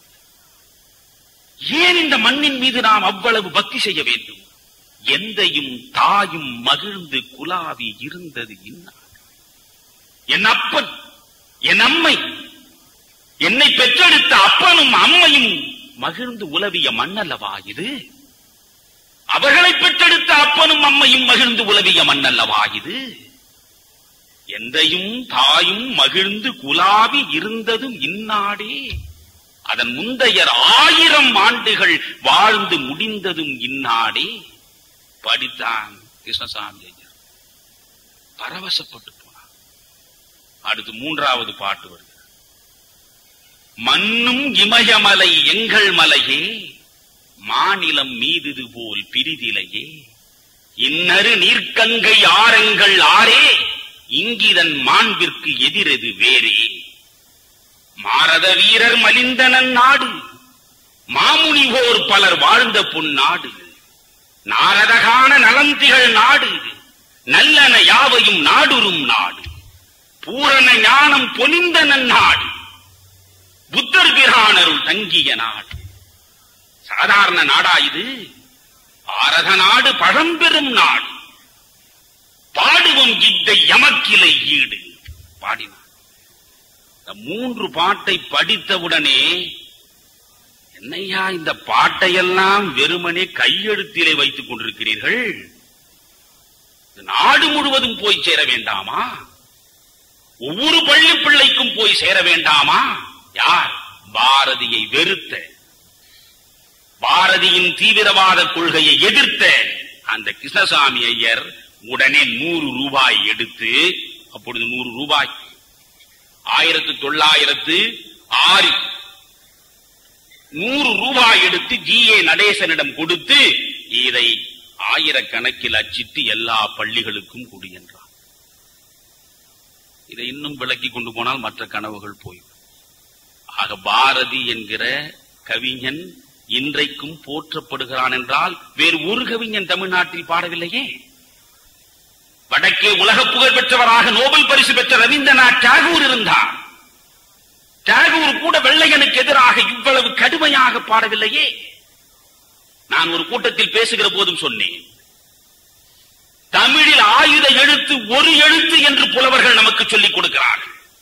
ஆனால் பாரதி தமிழில் ஆயுத எழுத்து ஒன்று இல்லையடா, வெள்ளை ஏகாதிபத்தியத்தை இந்த மண்ணிலே இருந்து விரட்டுவதற்கு நான் தமிழில் உள்ள ஒவ்வொரு எழுத்தையும் ஆயுத எழுத்தாக மாற்றி காட்டுவேன் என்று மாற்றி காட்டியவன் பாரதி. அந்த பாரதியினுடைய பாடல்கள் எத்தனையோ பேரிடையே தேசிய விழிப்புணர்வை ஊட்டியது. தேசம் அவன் விடுதலையை பார்க்கவில்லை. ஆடுவோமே பள்ளு பாடுவோமே ஆனந்த சுதந்திரம் அடைந்து விட்டோம் என்றே பாடிவிட்டு 1921 அவன் செத்து போனான். 39 வயது கூட முடியாத நிலையிலேயே அவன் செத்து போனான். நாட்டு விடுதலை அவனுடைய கனவு நிறைவேறியது. நீங்கள் அடுத்து முக்கியமான கனவு ஜாதி. நிறைய பாடினான். உங்களுக்கெல்லாம் சொன்னால் மறந்து விடுவீர்கள். குழந்தையை பார்க்கிறான், அது எழுதப்படாத பலகை. நாமெல்லாம் வளர்ந்து விட்டோம். நம்முடைய இதய பலகையில் எதையோ ஏற்கனவே எழுதிவிட்டோம். சரி, இவர்களிடம் அழுத்தி எழுதுவதற்கு வாய்ப்பில்லை என்று கருதி இதுவரை எழுதாத பலகையாக இருக்கிற குழந்தையை பார்த்து அவன் பாடுகிறான். ஜாதிகள் இல்லையடி பாப்பா, குலத்தாழ்ச்சி உயர்ச்சி சொல்லல் பாவம் பாடினான். அவன் பாடுவதோ நிற்கவில்லை. அவன் பிராமணன். அவன் பூணூல் போட்டதில்லை. அவன் தம்பி விஸ்வநாத ஐயர் அவனை பார்த்து கேட்டு, ராஜாஜி கூட கவலையோடு கேட்டிருக்கிறார் பாரதியை, என்ன பாரதி, பிராமணனாக பிறந்து நீ ஏன் பூணூல் போடவில்லை என்று. விஸ்வநாத ஐயர் தம்பி கேட்கிறார், அண்ணா நீங்கள் பிராமணர் அல்லவா, ஏன் பூணூல் போடவில்லை? சொல்கிறான் பாரதி, அவன் பாரதி, நான் ஏன் பைத்தியம் பிடித்து அவனை பற்றி பேசிக் கொண்டிருக்கிறேன். பாரதி சொல்கிறான், தம்பி பூணூல் போட்டால் நான் உலக மக்களின் பார்வையில் பிராமணனாக மட்டும்தான் இருப்பேன். பூணூலை அறுத்துவிட்ட இந்த பாரதி கிறித்துவர்களுக்கு நடுவே ஒரு கிறித்துவன், முகமதியர்களுக்கு நடுவே ஒரு முகமதியன், இந்துக்களுக்கு நடுவே ஒரு இந்து, யூதர்களுக்கு நடுவே ஒரு யூதன். மானுட சமுதாயம் இருக்கிறதே, இந்த மக்கள் தான் என்னுடைய சமுதாயம், அன்புதான் என்னுடைய மதம். இது விஸ்வநாத ஐயர் அப்படியே பதிவு செய்திருக்கிறார். மக்கள் தான் என் சமுதாயம், அன்புதான் என்னுடைய மதம் என்றார்.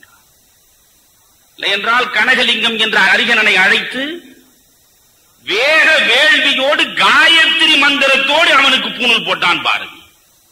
அரிகனனை அழைத்து வீட்டில் வைத்துக் கொண்டு, செல்லம்மாளுக்கு இவையெல்லாம் கொஞ்சம் கூட பொறுக்காது.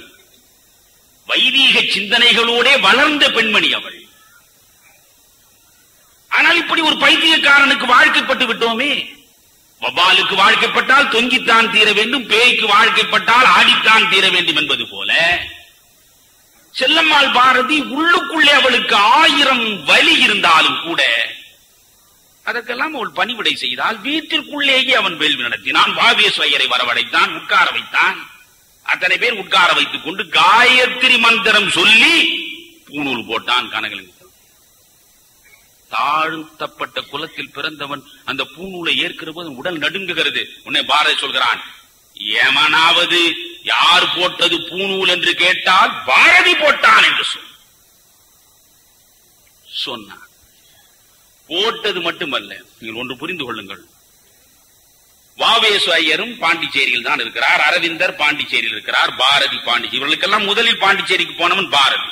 1908 இருந்து 1918 வரை 10 ஆண்டு காலம் அங்கே இருந்தானவன். சில நாட்களில் வாவேசு ஐயர் பாரதி வீட்டுக்கு வருவார், பேசிக் கொண்டிருப்பார். வாவேசு ஐயரை பற்றி உங்களுக்கு தெரிந்திருக்கும், வீர விளக்கு. வாவேசு ஐயர் பாரதி வீட்டிலே வந்து பேசிக் கொண்டிருப்பார். சில நேரங்களில் பாரதி வாவேசு ஐயர் வீட்டுக்கு போவார். சில நேரங்களில் 2 பேரும் சேர்ந்து அரவிந்தர் இருக்கிற இடத்திலே போய் பேசிக் கொண்டிருப்பார்.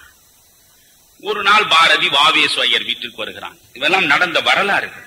வாவேசு ஐயர் வீட்டுக்கு வருகிறான். நான் வருகிற போது 4 பிராமணர்கள் சாப்பிட்டு முடித்த பிறகு வாவேசு ஐயர் வீட்டிலே உட்கார்ந்து கொண்டு, நேற்று நாம் ஒரு ஞான தேடலை நடத்தினோம் அல்லவா, ஒரு தத்துவ விசாரம், தத்துவ ஆராய்ச்சி செய்து கொண்டிருந்தோமே, அதுபோல் அவர்கள் ஒரு தத்துவ ஆராய்ச்சி செய்து கொண்டிருந்தார்கள். ஒரு பிராமணர் இன்னொரு பிராமணரை பார்த்து கேட்கிறார், ஓய், இந்த வேதங்களை எல்லாம் நான் படித்தேன், ஸ்மிருதியை படித்தேன், சுருதியை படித்தேன், கீதையை படித்தேன், எல்லாவற்றையும் படித்தேன், ஆனால் ஒரு விஷயம் மட்டும் எனக்கு விளங்கவில்லையே. உன்னை அடுத்த மனிதர் சொன்னார், என்ன ஓய் உங்களுக்கு விளங்கவில்லை? சொன்னான், 5 பிரிவுகள் என்று சொல்கிறோமே, இந்த வேதங்கள் சொல்லப்படுகிற இந்த 5 பிரிவுகளில் இந்த 5வது பிரிவு பற்றித்தான் எனக்கு ஒரு பெரிய சந்தேகம். என்ன போய் உங்களுக்கு சந்தேகம்? ஒன்றுமில்லை. வேதம் சொல்கிறது, பிராமணன் பிரம்மனுடைய தலையிலிருந்து பிறந்தான், சத்திரியன் பிரம்மனுடைய தோளிலிருந்து பிறந்தான். அதனால்தான் அவன் முதல் ஸ்டேஜ், முதல் நிலை பிராமணனுக்கு தலையில் பிறந்தவன். அடுத்த நிலை தோளில் பிறந்தவன் சத்திரியன், 2வது நிலை. அடுத்து தொடையில் பிறந்தவன் வைசியன், 3வது நிலை. பாதங்களில் பிறந்தவன் சூத்திரன், 4வது நிலை. இந்த பஞ்சமன் இருக்கிறானே 5வதாக, அவன் எங்கே பிறந்தான் என்று வேதம் சொல்லவில்லையே, உங்களுக்கு தெரியுமா என்று கேட்டான். இப்படி அவன் கேட்டுக் கொண்டிருக்கும் பொழுது பாரதி உள்ளே வந்தான். என்ன கேட்டீர்கள் என்றான். ஒன்றுமில்லை, பிரம்மனுடைய தலையில் பிராமணன் பிறந்தான், தோள்களில் சத்திரியன் பிறந்தான், தொடையில் வைசியன் பிறந்தான், பாதத்தில் சூத்திரன் பிறந்தான். இந்த 5வதாக பஞ்சமன் இருக்கிறானே, அவன் எங்கு பிறந்தான்? அவன் அவனுடைய அப்பனுக்கு பிறந்தான். அதுதான் பாரதி. அதுதான் நண்பர்களே பாரதி. சொல்லுக்கும் செயலுக்கும் வித்தியாசமே இல்லாமல் வாழ்ந்தார். நம்மில் பல பேர் உள்ளம் முழுவதும் அழுகி கிடப்பார், ஆனால் ஊருக்கு உபதேசம் செய்வார். ஆனால் அவன் அப்படி அல்ல. சொன்னான், சொன்னபடி வாழ்ந்தான், வாழ்ந்ததை சொன்னான், சொன்னபடி வாழ்ந்தான். அதனால்தான் அப்துல் ரஹ்மான் சொன்னான், உன் வாழ்க்கை உன் கவிதையை விட அழகான கவிதை என்று. எனவே அவன் ஜாதிகளுக்கு எதிராக துவந்த யுத்தம் நடத்தினான்.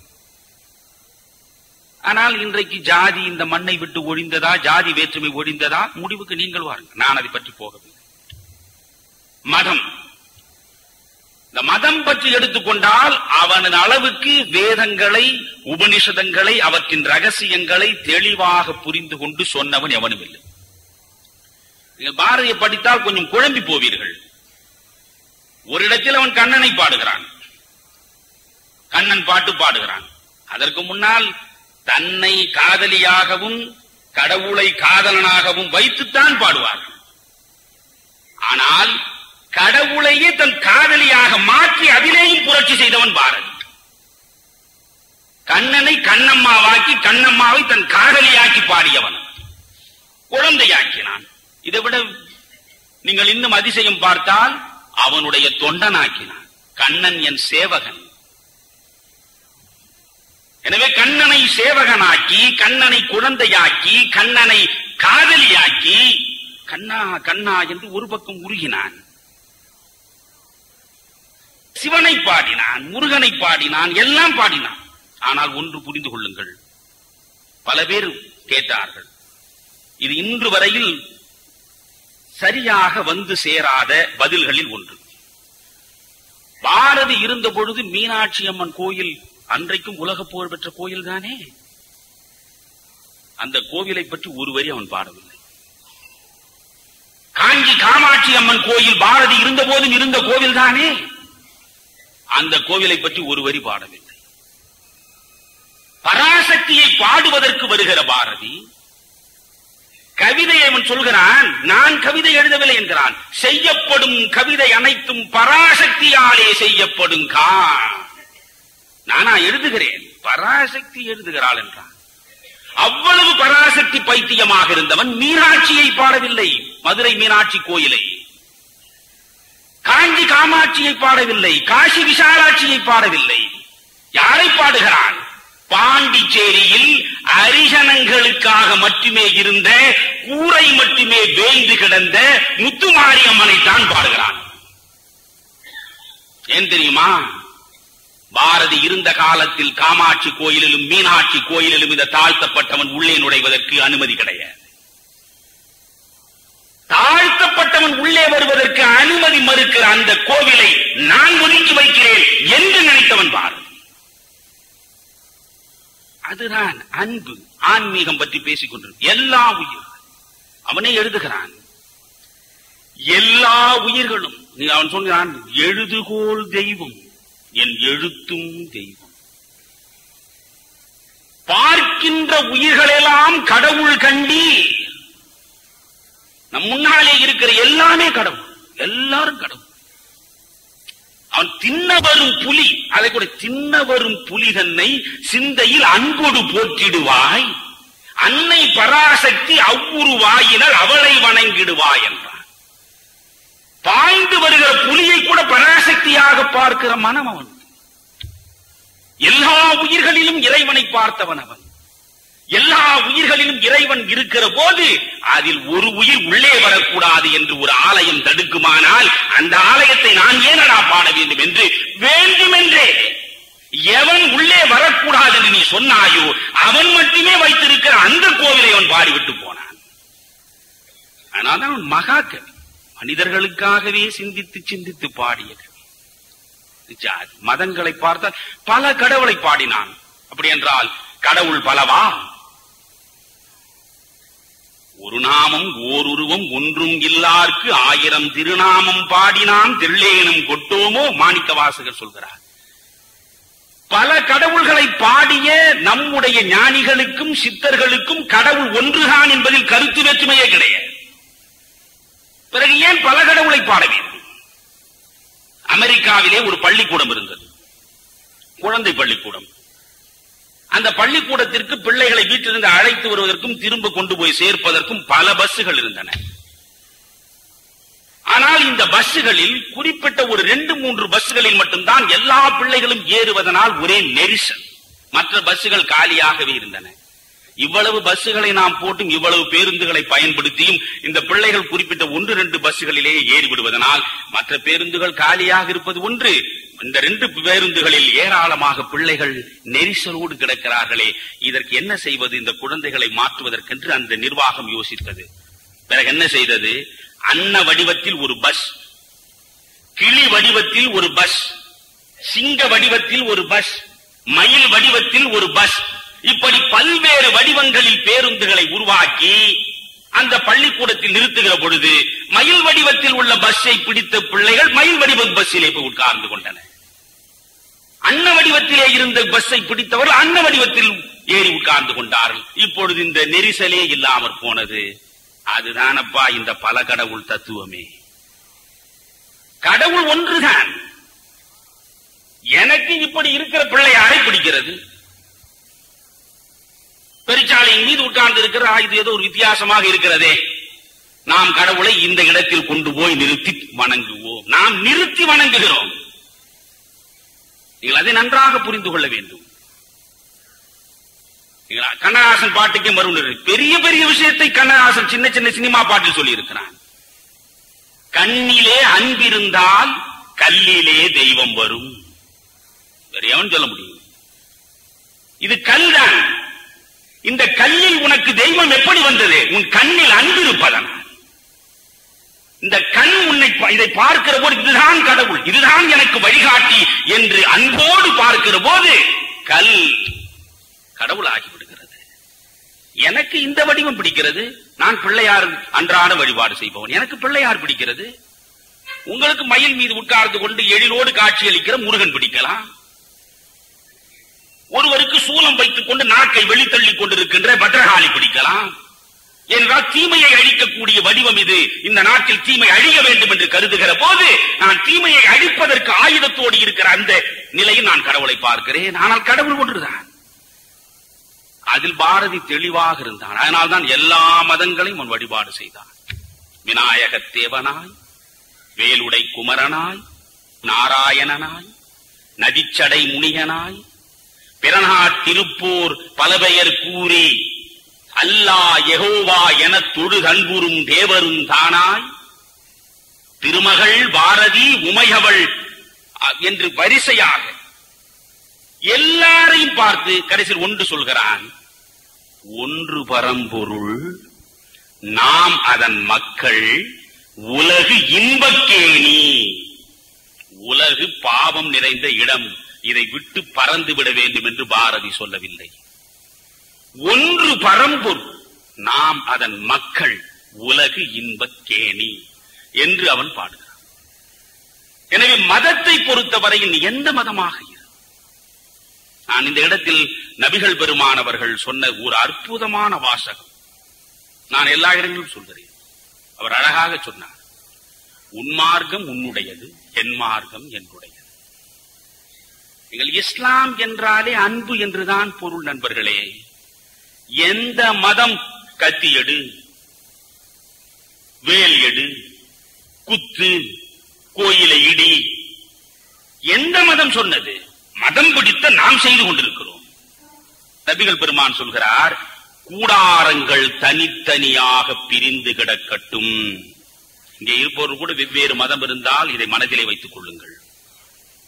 கூடாரங்கள் தனித்தனியாக பிரிந்து கிடக்கட்டும், ஆனால் இதயங்கள் மட்டும் எப்பொழுதும் இணைந்தே இருக்கட்டும்.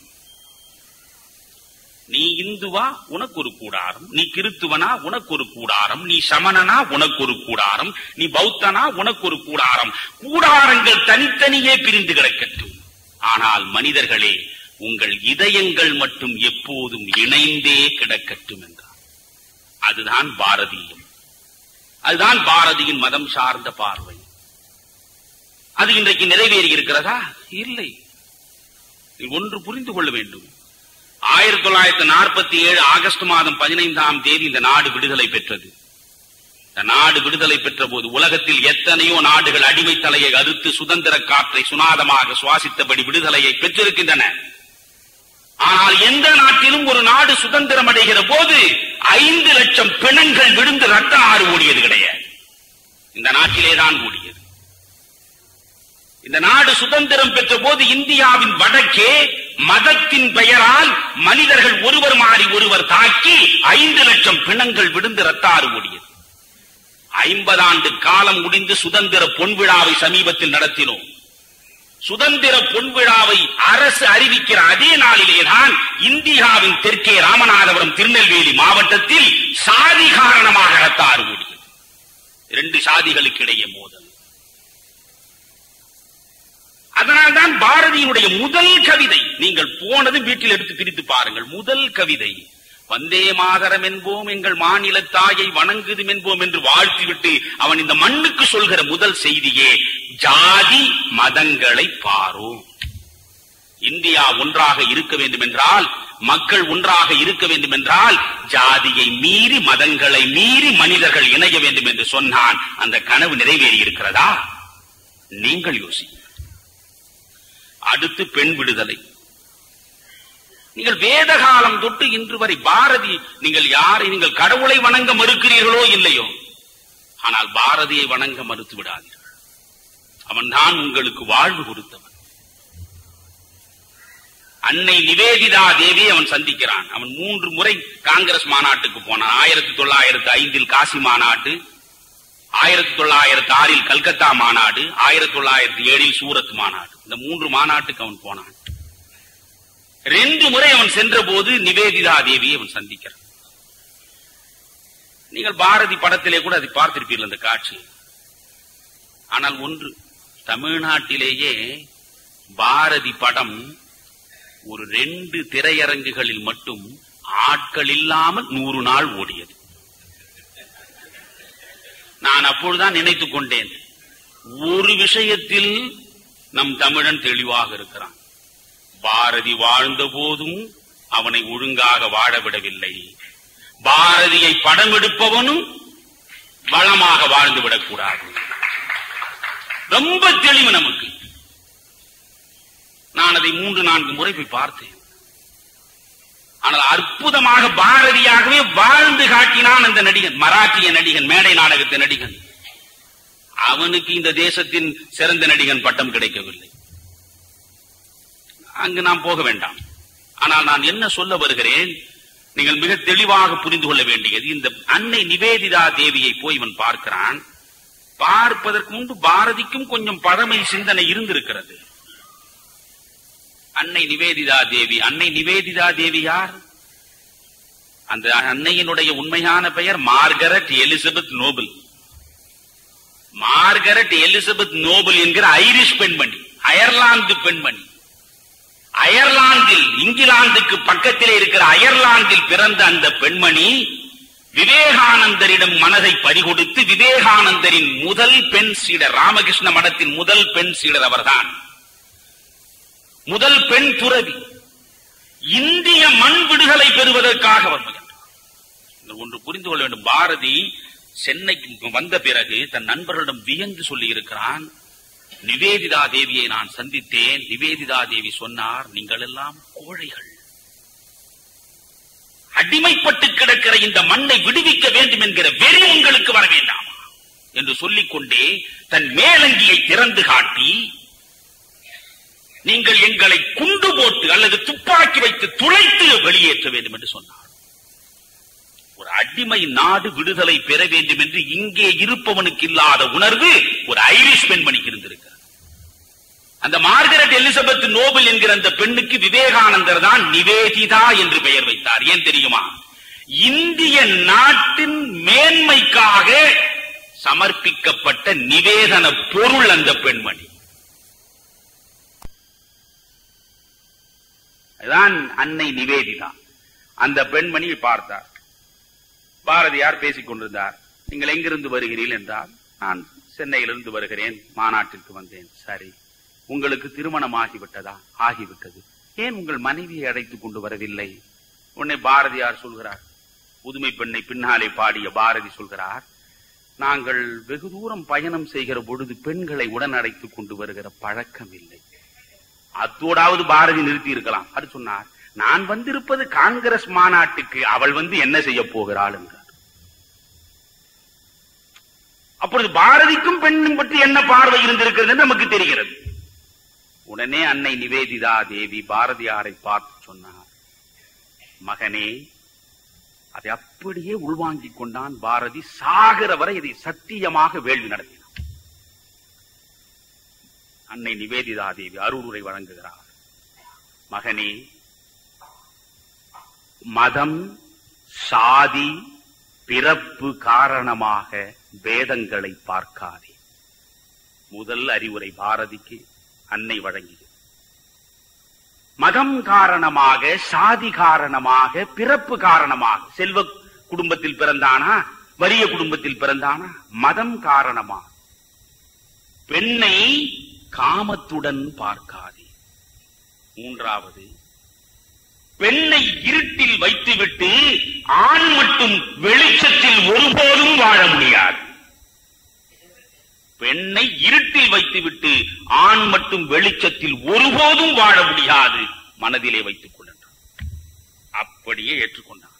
அந்த சாதிக்கு எதிராக, மதத்திற்கு எதிராக, உயர்வு தாழ்வுக்கு எதிராக, பெண்ணடிமைத்தனத்துக்கு எதிராக, மண்ணடிமைத்தனத்துக்கு எதிராக தன் வாழ்நாள் முழுவதும் வாழ்வது என்று முடிவெடுத்தான், நடத்தினான். பெண்ணை எப்படியெல்லாம், இதற்கு முன்பு பெண்ணை அப்படி பாடினான். மாய பிசாசு, மரளி விட்ட தூது. மரளி என்றால் யமன். இவர்களெல்லாம் யமனுடைய ஒற்றர்கள். மாய பிசாசுகள், மரளி விட்ட தூதுகள், இப்படித்தானே பாடினான். இது இன்றல்ல, தொல்காப்பியம் காலத்திலிருந்து பாருங்கள். நீங்கள் தொல்காப்பியனுடைய சூத்திரங்களை பாருங்கள், என்ன சொல்கிறான் தொல்காப்பியம். ஆணுக்கு என்ன இலக்கணம், பெண்ணுக்கு என்ன இலக்கணம் என்று கேட்டால் ரொம்ப அழகாக சொல்கிறார். அறிவும் ஆற்றலும் யாருக்கு? ஆணுக்கு. அச்சமும் நாணமும் யாருக்கு? பெண்ணுக்கு. அறிவும் ஆற்றலும் ஆணுக்குரியவை, அச்சமும் நாணமும் பெண்ணுக்குரியவை என்று அன்று தொடங்கி இன்று வரை அழுத்தமாக முத்திரை போட்டு வைத்தான். நீங்கள் இதிகாசங்களையே பாருங்களேன், பெண்களுக்கு நியாயம் கிடைத்ததா? நான் கேட்கிறேன், காந்தாரி என்ன செய்தாள் மகாபாரதத்தில்? நான் அடிப்படையே தகர்க்கிறேன் என்று அன்பு கூர்ந்து கருதாதீர்கள். பாரதியின் கோபத்தை உங்கள் முன்னாலே வைக்கிறேன். திருதராஷ்டிரனுக்கு கண் தெரியாது, குருடு. திருதராஷ்டிரன் அரச நாற்காலில் அமர்ந்து ஆள்பவன். திருதராஷ்டிரனுக்கு கண் தெரியாது என்றால் பார்வை செலுத்தி ஆள்வதற்கான வாய்ப்பு அவனுக்கு இல்லாமற் போனால், அவனுடைய கரம் பிடித்த அவனுடைய மனைவி காந்தாரி அவனுக்கு ஒரு நாற்காலி போட்டு, அவன் பக்கத்தில் இவள் ஒரு நாற்காலி போட்டு அமர்ந்து, அவன் பார்க்க முடியாத உலகத்தை இவள் பார்த்து, அவனுக்காக இவள் ஏன் ஆட்சி நடத்தி இருக்க கூடாது? அப்படி நடத்தியதாக ஏன் மகாபாரதம் எழுதக்கூடாது? அவனுக்கு கண் தெரியாது, அவன் பார்க்காத உலகத்தை தான் பார்க்கலாகாது என்று இவள் துணி எடுத்து கட்டிக்கொண்டாள். அதுதானடா கற்பு என்று காலம் முழுவதும் நாம் பேசி அவளை அந்தகாரத்திலே வைத்தோம். எனவே சிந்தித்து பார்க்க வேண்டியது, புராண இதிகாசங்களில் என்னடா மணியன் முற்றிலும் முரணாக பேசிக் கொண்டிருக்கிறானே என்று நீங்கள் நினைத்தாலும் அது குறித்து நான் கவலைப்படவில்லை. சொல்ல வேண்டிய செய்திகளை சொல்ல வேண்டும் என்ற நிலையில் தான் நான் இவற்றை சொல்லிக் கொண்டிருக்கிறேன். கடவுள்களை கூட எடுத்துக் கொள்ளுங்கள், நீ கொஞ்சம் யோசித்து பாருங்கள். சிவனுக்கு குழந்தை உண்டு, திருமாலுக்கு குழந்தை உண்டு, பிரம்மனுக்கு குழந்தை உண்டு. எந்த குழந்தையாவது பெண் குழந்தை உண்டா? கொஞ்சம் யோசிங்க, நீ கொஞ்சம் யோசித்து பாருங்கள். காரணம் என்ன? புராணம் செய்தவனான், இதிகாசம் படைத்தவனான், காவியம் இயற்றியவனான், கவிதைகள் புனைந்தது ஆண். அதனால் ஆணாதிக்கம். நான் தமிழில் ஒன்று கேட்கிறேன், கவிஞன், கவிஞன் என்றால் ஆண் கவிஞன். கவிஞனுக்கு நேராக பெண்ணுக்கு ஒரு தமிழ் சொல்ல எனக்கு கொஞ்சம் கற்றுக் கொடுங்கள். புலவன், புலவனுக்கு நேராக புலவி என்று போட்டால் அர்த்தமே மாறிவிடும். கவிஞன் பெண்ணுக்கு தமிழ் சொல் கிடையாது, புலவன் பெண்ணுக்கு தமிழ் சொல் கிடையாது, அறிஞன் பெண்ணுக்கு தமிழ் சொல் கிடையாது, ஓவியன் பெண்ணுக்கு தமிழ் சொல் கிடையாது. சிந்தனை அறிவு வயப்பட்ட எந்த ஒரு நிலைக்கும் பெண்ணுக்கு பெயரே கிடையாது தமிழ். ஏன் தெரியுமா? பெண்ணுக்கு அறிவே கிடையாது என்று தெளிவாக முடிவெடுத்து வைத்திருந்தவன் ஆண் கூட்டம். இல்லை என்றால் திருவள்ளுவர் எவ்வளவு பெரிய புரட்சி செய்தவர். வாழ்க்கை துணை நலம் என்று ஆணுக்கு இணையாக பெண்ணை கொண்டு வந்து நிறுத்திய முதல் புரட்சியாளன் அவன். மனைவியை வைத்துத்தான் குடும்பம் என்று சாதிப்பதற்காக இலக்கியம் படைத்தவன் அவன். அவன் எழுதுகிறான், நீங்க நன்றாக பார்க்க, ஈன்ற பொழுதினும் பெரிதுவக்கும் தன் மகனை சான்றோன் என கேட்ட தாய். சான்றோன் என்றால் அங்கு கூட பையன்தான், கடவுளுக்கு பிறந்தாலும் பையன்தான். வள்ளுவன் சான்றோன் தான் கேட்குமா? ஏன் ஒரு பெண்ணை பெற்றவள், ஆஹா இந்த பெண் அற்புதமான பெயர் படைத்து அதை கேட்டு இவள் பெருமை பெறுவதாக வள்ளுவனாலே சிந்திக்க முடியவில்லை. நீங்கள் வள்ளுவனுடைய கடவுள் வாழ்த்தை எடுத்துக் கொள்ளுங்கள், 10 குறட்பாக்களை பாருங்கள். அந்த குறட்பாக்களை முழுவதும் பார்த்தால் ஆண் தான். நீங்கள் பெண் பேசப்படவில்லை. வாலறிவன், வேண்டுதல் வேண்டாமை இலான், பொறிவாயில் 5 அவித்தான், என் குணத்தான். பெண் பேசப்படவில்லை. சரி, நான் கேட்கிறேன், ஈன்ற பொழுதின் பெரிதுவக்கும் தன் மகனை சான்றோன் என கேட்ட தாய். அதற்கு பரிமேலழகர் மாதிரி அறிவை நாம் பெறுவதற்கு 1000 ஆண்டுகள் தவம் இருக்க வேண்டும், அது வேறு. வள்ளுவனுடைய குரலுக்கு அற்புதமான விளக்கத்தை கொடுத்தவன் பரிமேலழகன். பரிமேலழகனை கைகூப்பி நான் தொழுகிறேன். ஆனால் அந்த பரிமேலழகன் மீது எனக்கு கடுமையான கோபமும் இருக்கிறது. ஈன்ற பொழுதின் பெரிதுவக்கும் தன் மகனை சான்றோன் என கேட்ட தாய். அதற்கு பரிமேலழகன் எழுதுகிறான், தானாக அறியும் ஆற்றல் இல்லாமையால் பிறர் சொல்ல கேட்ட தாய். தன் மகன் சான்றோன் என்று இவளுக்கே தெரியாதாம். என்ன, தானாக அறியும் அறிவு இவளுக்கு இல்லை. அதனால் பிறர் சொல்ல கேட்ட தாய் என்று வள்ளுவன் சொன்னானாம். இதைவிட கொடுமை என்ன தெரியுமா? அறிவறிந்த மக்கட்பேர் அல்ல பிற என்று குரல் முடியும்.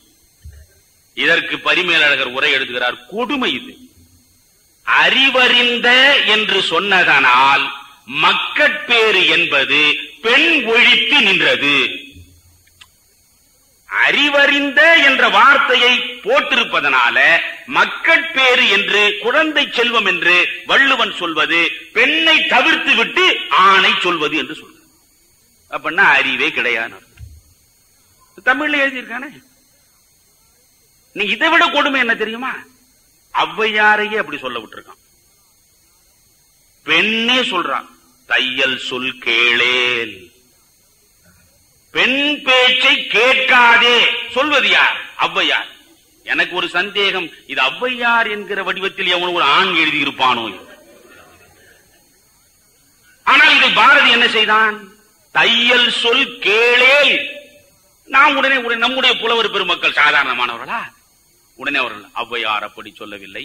தையல் சொல் கேள் ஏல். இதெல்லாம் நம்முடைய சமத்காரம். தையல் சொல் கேளேல் தெளிவாக சொன்னாள்.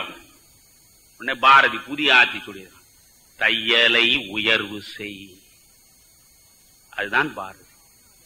தையலை உயர்வு செய்.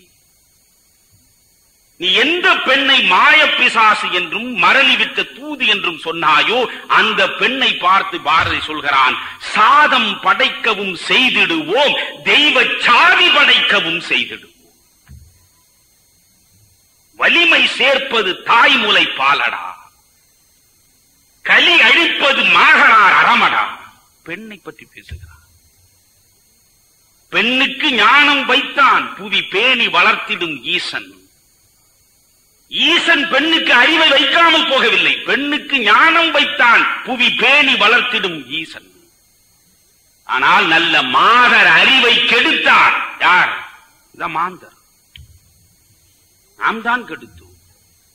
அவன் சொல்கிறான், பெண்மையை எப்படி போற்று? பெண்மை வாழ்கென்று கூத்திடுவோமடா, பெண்மை வெல்கென்று கூத்திடுவோமடா. பெண்ணை அப்படி பெருமைப்படுத்துகிறான். சட்டங்கள் செய்வதும் பட்டங்கள் ஆள்வதும் பாரினில் பெண்கள் படைக்க வந்தோம் என்று பாடுகிற ஒரு புதிய பெண் சமுதாயத்தையே உருவாக்குவதற்கு முனைந்தவன் அவன். எட்டயபுரத்தில் குறிப்பாக பிராமண சமுதாயத்தில் பெண்ணை அழைத்துக் கொண்டு வீதியில் போக மாட்டார்கள். அப்பொழுது இவன் செல்லம்மாளை எட்டயபுரத்தில் அழைத்துக் கொண்டு போகிறான். எப்படி தெரியுமா? தோள் மீது கை போட்டுக் கொண்டு போகிறான். எட்டயபுரத்தில் இருப்பவர்களெல்லாம் பைத்தியக்காரன் என்று ஒரு ஒதுக்கினார்கள். பாரதி ஒரு பைத்தியமாதிதான் வாழ்ந்தான். அன்பு பைத்தியம், சமத்துவ பைத்தியம். நண்பர்களே, ஒரு கிழிந்து போன உடை கூட சரியா கிடையாது. அவன் உள்ளாடை எப்பொழுதும் பெரும்பாலும் கிழிந்து கிடக்கும். மேலே ஒரு புஷ்கோட்டு போட்டு மறைத்துக் கொள்வான். அவனுடைய நண்பர் ஒரு நல்ல வேட்டி வாங்கி கொடுத்தார். ஒரு முறை ஒரு ரிக்ஷாக்காரனுக்கு இந்த கோட்டையை கட்டி கொடுத்து விட்டு வருகிறான். ஒரு முறை அவர் நல்ல வேட்டி வேண்டும், ஒரு நல்ல வேட்டி வாங்கி நண்பர் கொடுத்தார். வேட்டியை உடுத்திக் கொண்டு வந்து கொண்டிருந்தான். ஒரு வயதான கிழவன் வழியில் பார்த்தான். ஐயா, அவன் குளிரில் நடுங்குகிறது, மார்கழி மாதம் என்று வைத்துக் கொள்ள, ஐயா ஏதாவது உதவி செய்யுங்கள் ஐயா என்றான். அவன் பார்த்தான், சட்டை பைக்குள் 10 பைசா இல்லை.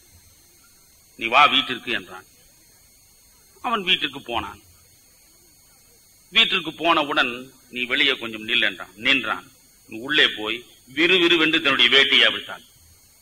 வேட்டியை அவிழ்த்து அவனிடம் கொடுத்து விட்டு கோவணத்தோடு உள்ளே நிற்கிறான் செல்லம்மாளுக்கு முன்னாலே. செல்லம்மாள் பார்க்கிறார். எதைத்தான் கொடுப்பது என்றே கிடையாதா? அதுதான் பாரதி, அதுதான் பாரதி.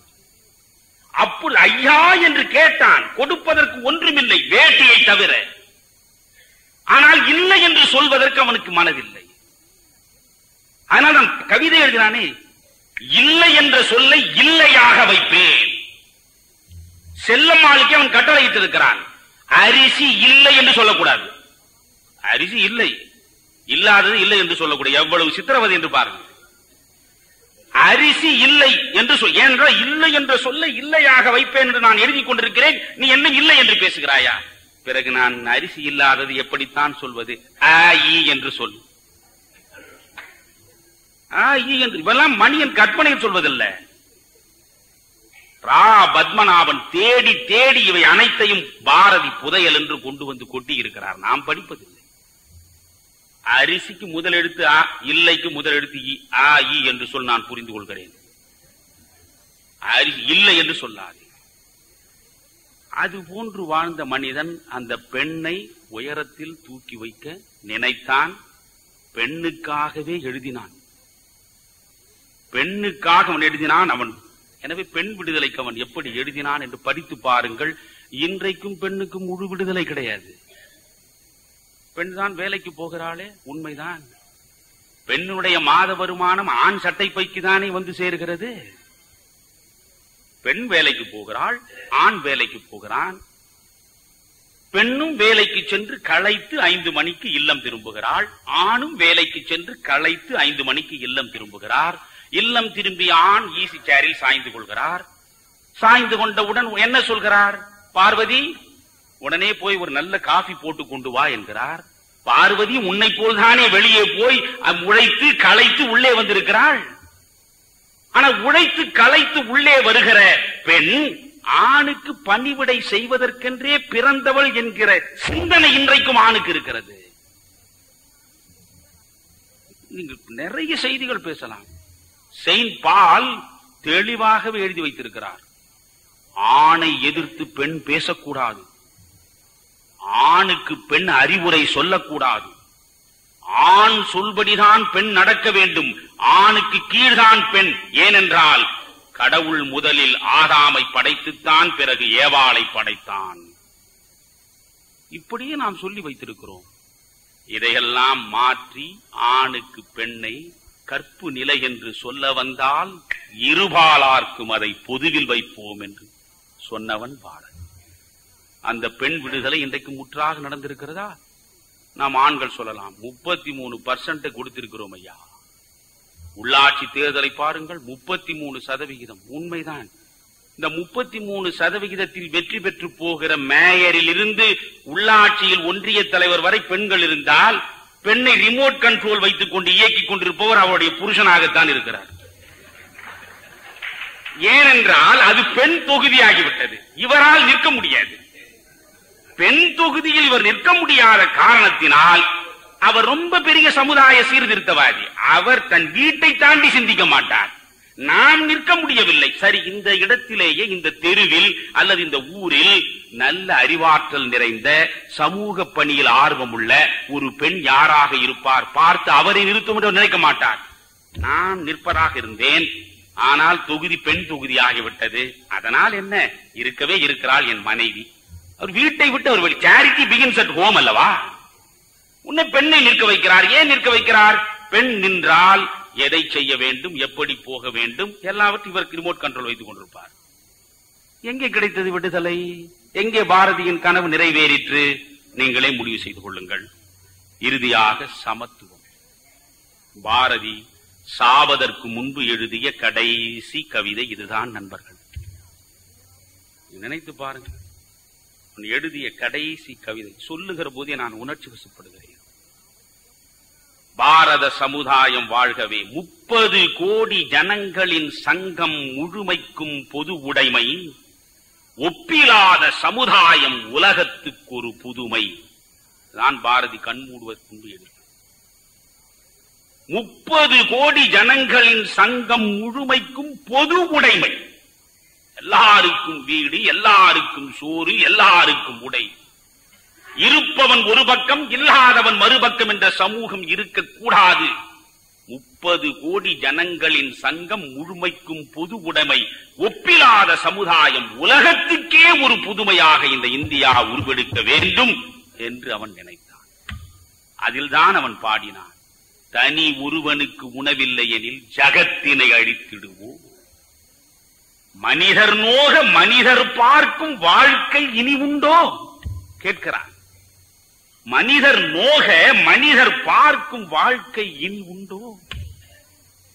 புலனில் வாழ்க்கை இனி உண்டோ?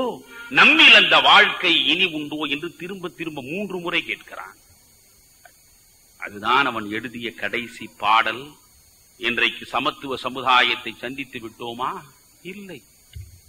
இந்தியா சுதந்திரம் பெற்று 50 ஆண்டுகளை தாண்டிய பின்னாலும் இன்றைக்கும் 3 வேளை உணவு முழுமையாக கிடைக்காதவர்களுடைய எண்ணிக்கை, வறுமை கோட்டிற்கு கீழே 36 விழுக்காடு மக்கள் இருக்கிறார்கள் என்பது மத்திய அரசினுடைய திட்ட கமிஷன் தந்திருக்கிற தகவல்.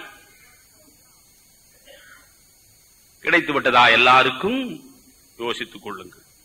இறுதியாக சொல்கிறேன், இந்த பாரதி என்கிற பைத்தியக்காரன் தமிழனையே நினைத்து, இந்தியனை நினைத்து, உலக மனிதனை நினைத்து, மனித சமுதாயத்திற்காகவே கனவு கண்டு வறுமையின் கோர பிடிகளில் சிக்கி சொல்லொணா துயரங்களை அனுபவித்தாலும் எத்தனை கூடி இன்பம் வைத்தாய் எங்கள் இறைவா என்று இன்ப கனவுகளை கண்டு கண்டு மக்களுக்கு சொல்லிவிட்டு போன பாரதி அவனை உண்மையாக புரிந்து கொள்ள வேண்டும் என்றால், அவனை முழுமையாக தெரிந்து கொள்ள வேண்டும் என்றால், நான் இவ்வளவு நேரம் சொன்னதிலும் பாரதி உங்களுக்கு முழுமையாக சிக்காமல் இருந்தால், இந்த ஒரு கடிதத்தை உங்களுக்கு நான் படிக்கிறேன் நண்பர்களே. இதில் தான் பாரதியின் முழு தரிசனம் உங்களுக்கு தெரியும். பாரதியின் உற்ற நண்பர் பரலீசு நெல்லையப்பர் லோகோபகாரி என்ற இதழின் ஆசிரியராக இருந்தவர். பாரதிக்கு சிரமப்பட்ட நேரத்தில் எல்லாம் கொஞ்சம் பணம் கொடுத்து அவருடைய பசியை தீர்க்க முனைந்தவர். பாரதியின் பாடல்களை முதலில் அச்சிட்டு விற்க முனைந்து பாரதியை இந்த தமிழ் சமுதாயத்தில் பரப்பியவன் அந்த நெல்லையப்பருக்கு பாரதி 1915ஆம் ஆண்டு சாவதற்கு 6 ஆண்டுகளுக்கு முன்பு ஜூலை மாதம் 19ஆம் தேதி ஒரு கடிதம் எழுதுகிறான். அந்த கடிதத்தை முழுமையாக படிக்கிறேன், கேளுங்கள். எதையெல்லாம் அவன் நேசித்திருக்கிறான் அதை படிக்கிறேன். தமிழ் தமிழ் தமிழ் என்று எப்போதும் தமிழை வளர்ப்பதே கடமையாக கொள்க. இந்த கனவு நிறைவேறிவிட்டதா? என் வீட்டில் பணிப்பெண் இருக்கிறாள். என் வீட்டில் இருக்கின்ற பணிப்பெண்ணுக்கு ஒரு கான்வென்ட் பள்ளியில் பிள்ளையை அனுப்பி படிக்க வைப்பதற்கான வாழ்க்கை பொருளாதார வாய்ப்பு கிடையாது. ஆனாலும் அவள் முயன்று தன்னுடைய வயிற்றுப்பாட்டையும் சுருக்கிக் கொண்டு கான்வென்ட்டுக்கு தான் அனுப்புகிறாள். குழந்தை போய் வருகிறது. ஒரு மாதம் போய்விட்டு வந்த பிறகும் அம்மா என்று சொன்னால் அவளுக்கு தெம்பாக இல்லை. எவ்வளவு செலவழித்து படிக்க வைக்கிறேன் சனியனே, இன்னமும் அம்மா என்று சொல்கிறாய். அம்மா என்று சொல்வதற்கு கார்ப்பரேஷன் பள்ளிக்கூடத்திற்கே உன்னை அனுப்பி இருப்பேனே, உன்னை எதற்கு கான்வென்ட்டுக்கு அனுப்பினேன்? அடுத்த நாள் வருகிறது, மம்மி என்கிறது. இப்பொழுதுதான் தமிழ் வாழ்கிறது. அம்மாவை மம்மி என்பது, அதுவும் மம்மியை சுருக்கி மம் என்பது, அப்பாவை டாடி என்பது, இன்னும் ரொம்ப மேலே போனால் டாட். நான் என் பிள்ளைகளுக்கு முதலில் இட்ட கட்டளையே அப்பா என்று சொல். என்னை டாடி டாட் என்றெல்லாம் சொல்லி உனக்கும் எனக்கும் இடையில் அந்நியப்படுத்தி விடாது. நான் உனக்கு அப்பா, அவள் உனக்கு அம்மா. என்னுடைய பேரப்பிள்ளைகள் வரையில் அப்பா அம்மா என்று நான் சொல்ல பழகி இருக்கிறேன். ஆனால் அப்பா அம்மா என்று சொன்னால் தாய் என்ன நினைக்கிறாள்? அவளை சொல்லி தவறில்லை. தமிழ் பேசினால் சோறு கிடைக்காது என்று நினைக்கிறாள். நம் பிள்ளைக்கு சோறு கிடைக்காது, வேலை கிடைக்காது, ஆங்கிலம் படித்தால் தான் அனைத்தும் கிடைக்கும் என்று நினைக்கிறாள். ஆனால் ஆங்கிலம் படித்த பாரதி தமிழ் படி என்கிறார். தமிழ் தமிழ் தமிழ் என்று எப்போதும் தமிழை வளர்ப்பதே கடமையாக கொள்க. ஆனால் புதிய புதிய செய்தி, புதிய புதிய யோசனை, புதிய புதிய உண்மை, புதிய புதிய இன்பம் தமிழில் ஏறிக்கொண்டே இருக்க வேண்டும். செக்கு மாடு சுற்றுவது போல் பழைய செய்திகளையே பேசிக் கொண்டிருக்க கூடாது. தம்பி, அவனுடைய தமிழ் பற்றை பாருங்கள். தம்பி, நான் ஏது செய்வேனடா? தமிழை விட மற்றொரு பாஷை சுகமாக இருப்பதை பார்க்கும் போது எனக்கு வருத்தம் உண்டாகிறது. தமிழனை விட மற்றொரு ஜாதியான் அறிவிலும் வலிமையிலும் உயர்ந்திருப்பது எனக்கு சம்மதமில்லை. ஒருபடி மேலே சொல்கிறான், தமிழச்சியை காட்டிலும் மற்றொரு ஜாதிக்காரி அழகாயிருப்பதை கண்டால் கூட என் மனம் புண்படுகிறது. இங்கே ஜாதி என்று சொல்வது நாயக்கர் முதலியார் ஜாதி அல்ல, தமிழை ஜாதி. எனவே அவன் சொல்கிறான், தமிழச்சியை காட்டிலும் மற்றொரு ஜாதிக்காரி அழகாயிருப்பதை கண்டால் என் மனம் புண்படுகிறது. தம்பி, தமிழ்நாடு வாழ்க என்று எழுது. தமிழ்நாட்டில் நோய்கள் தீர்க என்று எழுது. இவன் வீட்டுக்கு சோறு கிடையாது. இவனுடைய குழந்தை, நண்பர்களே, இவனுடைய குழந்தை கடுமையான காய்ச்சல் கண்டு இருந்த போது அதற்கு மருத்துவனை அழைத்துக் கொண்டு வருவதற்கு பணம் இல்லாமல் தவித்திருக்கிறான். அவன் காரல் மார்க்ஸ் செத்துப்போன குழந்தைக்கு சவப்பெட்டி வாங்குவதற்கு பணம் இல்லாமல் தவித்ததை பற்றி இங்கே பேசிக் கொண்டிருக்கிறோம். பாரதியுடைய துயரத்தை பற்றி நாம் மறந்து போனோம். பாரதி பேசுகிறான். அதை பற்றி அவன் கவலைப்பட்டானா வீடு குறித்து? தமிழ்நாட்டில் நோய்கள் தீர்க என்று எழுது. தமிழ்நாட்டில் வீதிதோறும் தமிழ் பள்ளிக்கூடங்கள் மலிக என்று எழுது. எந்தெந்த கனவு நிறைவேறி இருக்கிறது நீங்கள் முடிவு செய்து கொள்ளுங்கள். அந்த தமிழ் பள்ளிக்கூடங்களிலே நவீன கலைகள் எல்லாம் பயிற்சி பெற்று வளர்க என்று எழுது. அடுத்து, தமிழ்நாட்டில் ஒரே ஜாதிதான் உண்டு, அதன் பெயர் தமிழ் ஜாதி. இதெல்லாம் ஒரு கடிதம் எழுதியிருக்கிறான். ஒரு நண்பனுக்கு, நெல்லையப்பருக்கு எழுதுகிற கடிதத்தில் இவ்வளவு செய்தி. தமிழ்நாட்டில் ஒரே ஜாதிதான் உண்டு, அதன் பெயர் தமிழ் ஜாதி. அது ஆரிய ஜாதி என்ற குடும்பத்திலே தலை குழந்தை என்று எழுது. ஆணும் பெண்ணும் எல்லாவற்றையும் கொண்டு வந்து விட்டான் அந்த கடிதத்தில். ஆணும் பெண்ணும் ஓர் உயிரில் இரண்டு கலைகள் என்று எழுது. ஒன்றில் ஒன்று தாழ்வில்லை என்று எழுது. பெண்ணை தாழ்மை செய்தோன் கண்ணை குத்திக் கொண்டான் என்று எழுது. பெண்ணை அடைத்தவன் கண்ணை அடைத்தவன் என்று எழுது. தொழில்கள் தொழில்கள் தொழில்கள் என்று கூவு. அடுத்த வரிதான் பாரதி என்கிற ஒரு மகா கவிஞனை நான் நினைத்து நினைத்து சிலுக்கிற வரி. அவன் அடுத்து எழுதுகிறான், தப்பாக வேதம் சொல்பவனை காட்டிலும், நன்றாக கவனிக்க வேண்டும் நீங்கள், தப்பாக வேதம் சொல்பவனை காட்டிலும் நன்றாக சிறைப்பவன் மேற்குலத்தான் என்று கூவு. செய்யும் தொழிலே தெய்வம். தப்பு தப்பாக வேதம் ஓதுபவன் பிராமணனாக இருக்கிறான், ஆனால் ஒழுங்காக சிறைப்பவன் தாழ்குலத்தவன் என்றால் தப்பாக வேதம் ஓதுபவனை விட ஒழுங்காக சிறைப்பவன் தானடா மேற்குலம் என்று கூவு. சொன்னவன் பிராமணன். பார்ப்பானை ஐயர் என்ற காலமும் போச்சே என்று பாடியவன். முன்னாளிலே ஐயரெல்லாம் வேதம் ஓதுவார், 3 மழை பெய்யுமடா மாதம், இந்நாளில் பொய்மை பார்ப்பார், இவர் ஏது செய்தும் காசு பெற பார்ப்பார். பார்ப்பான் பாரதி எழுதியது, சூத்திரன் எழுதியதல்ல. அவன் சொல்கிறான். அடுத்து கடிதம் போகிறது.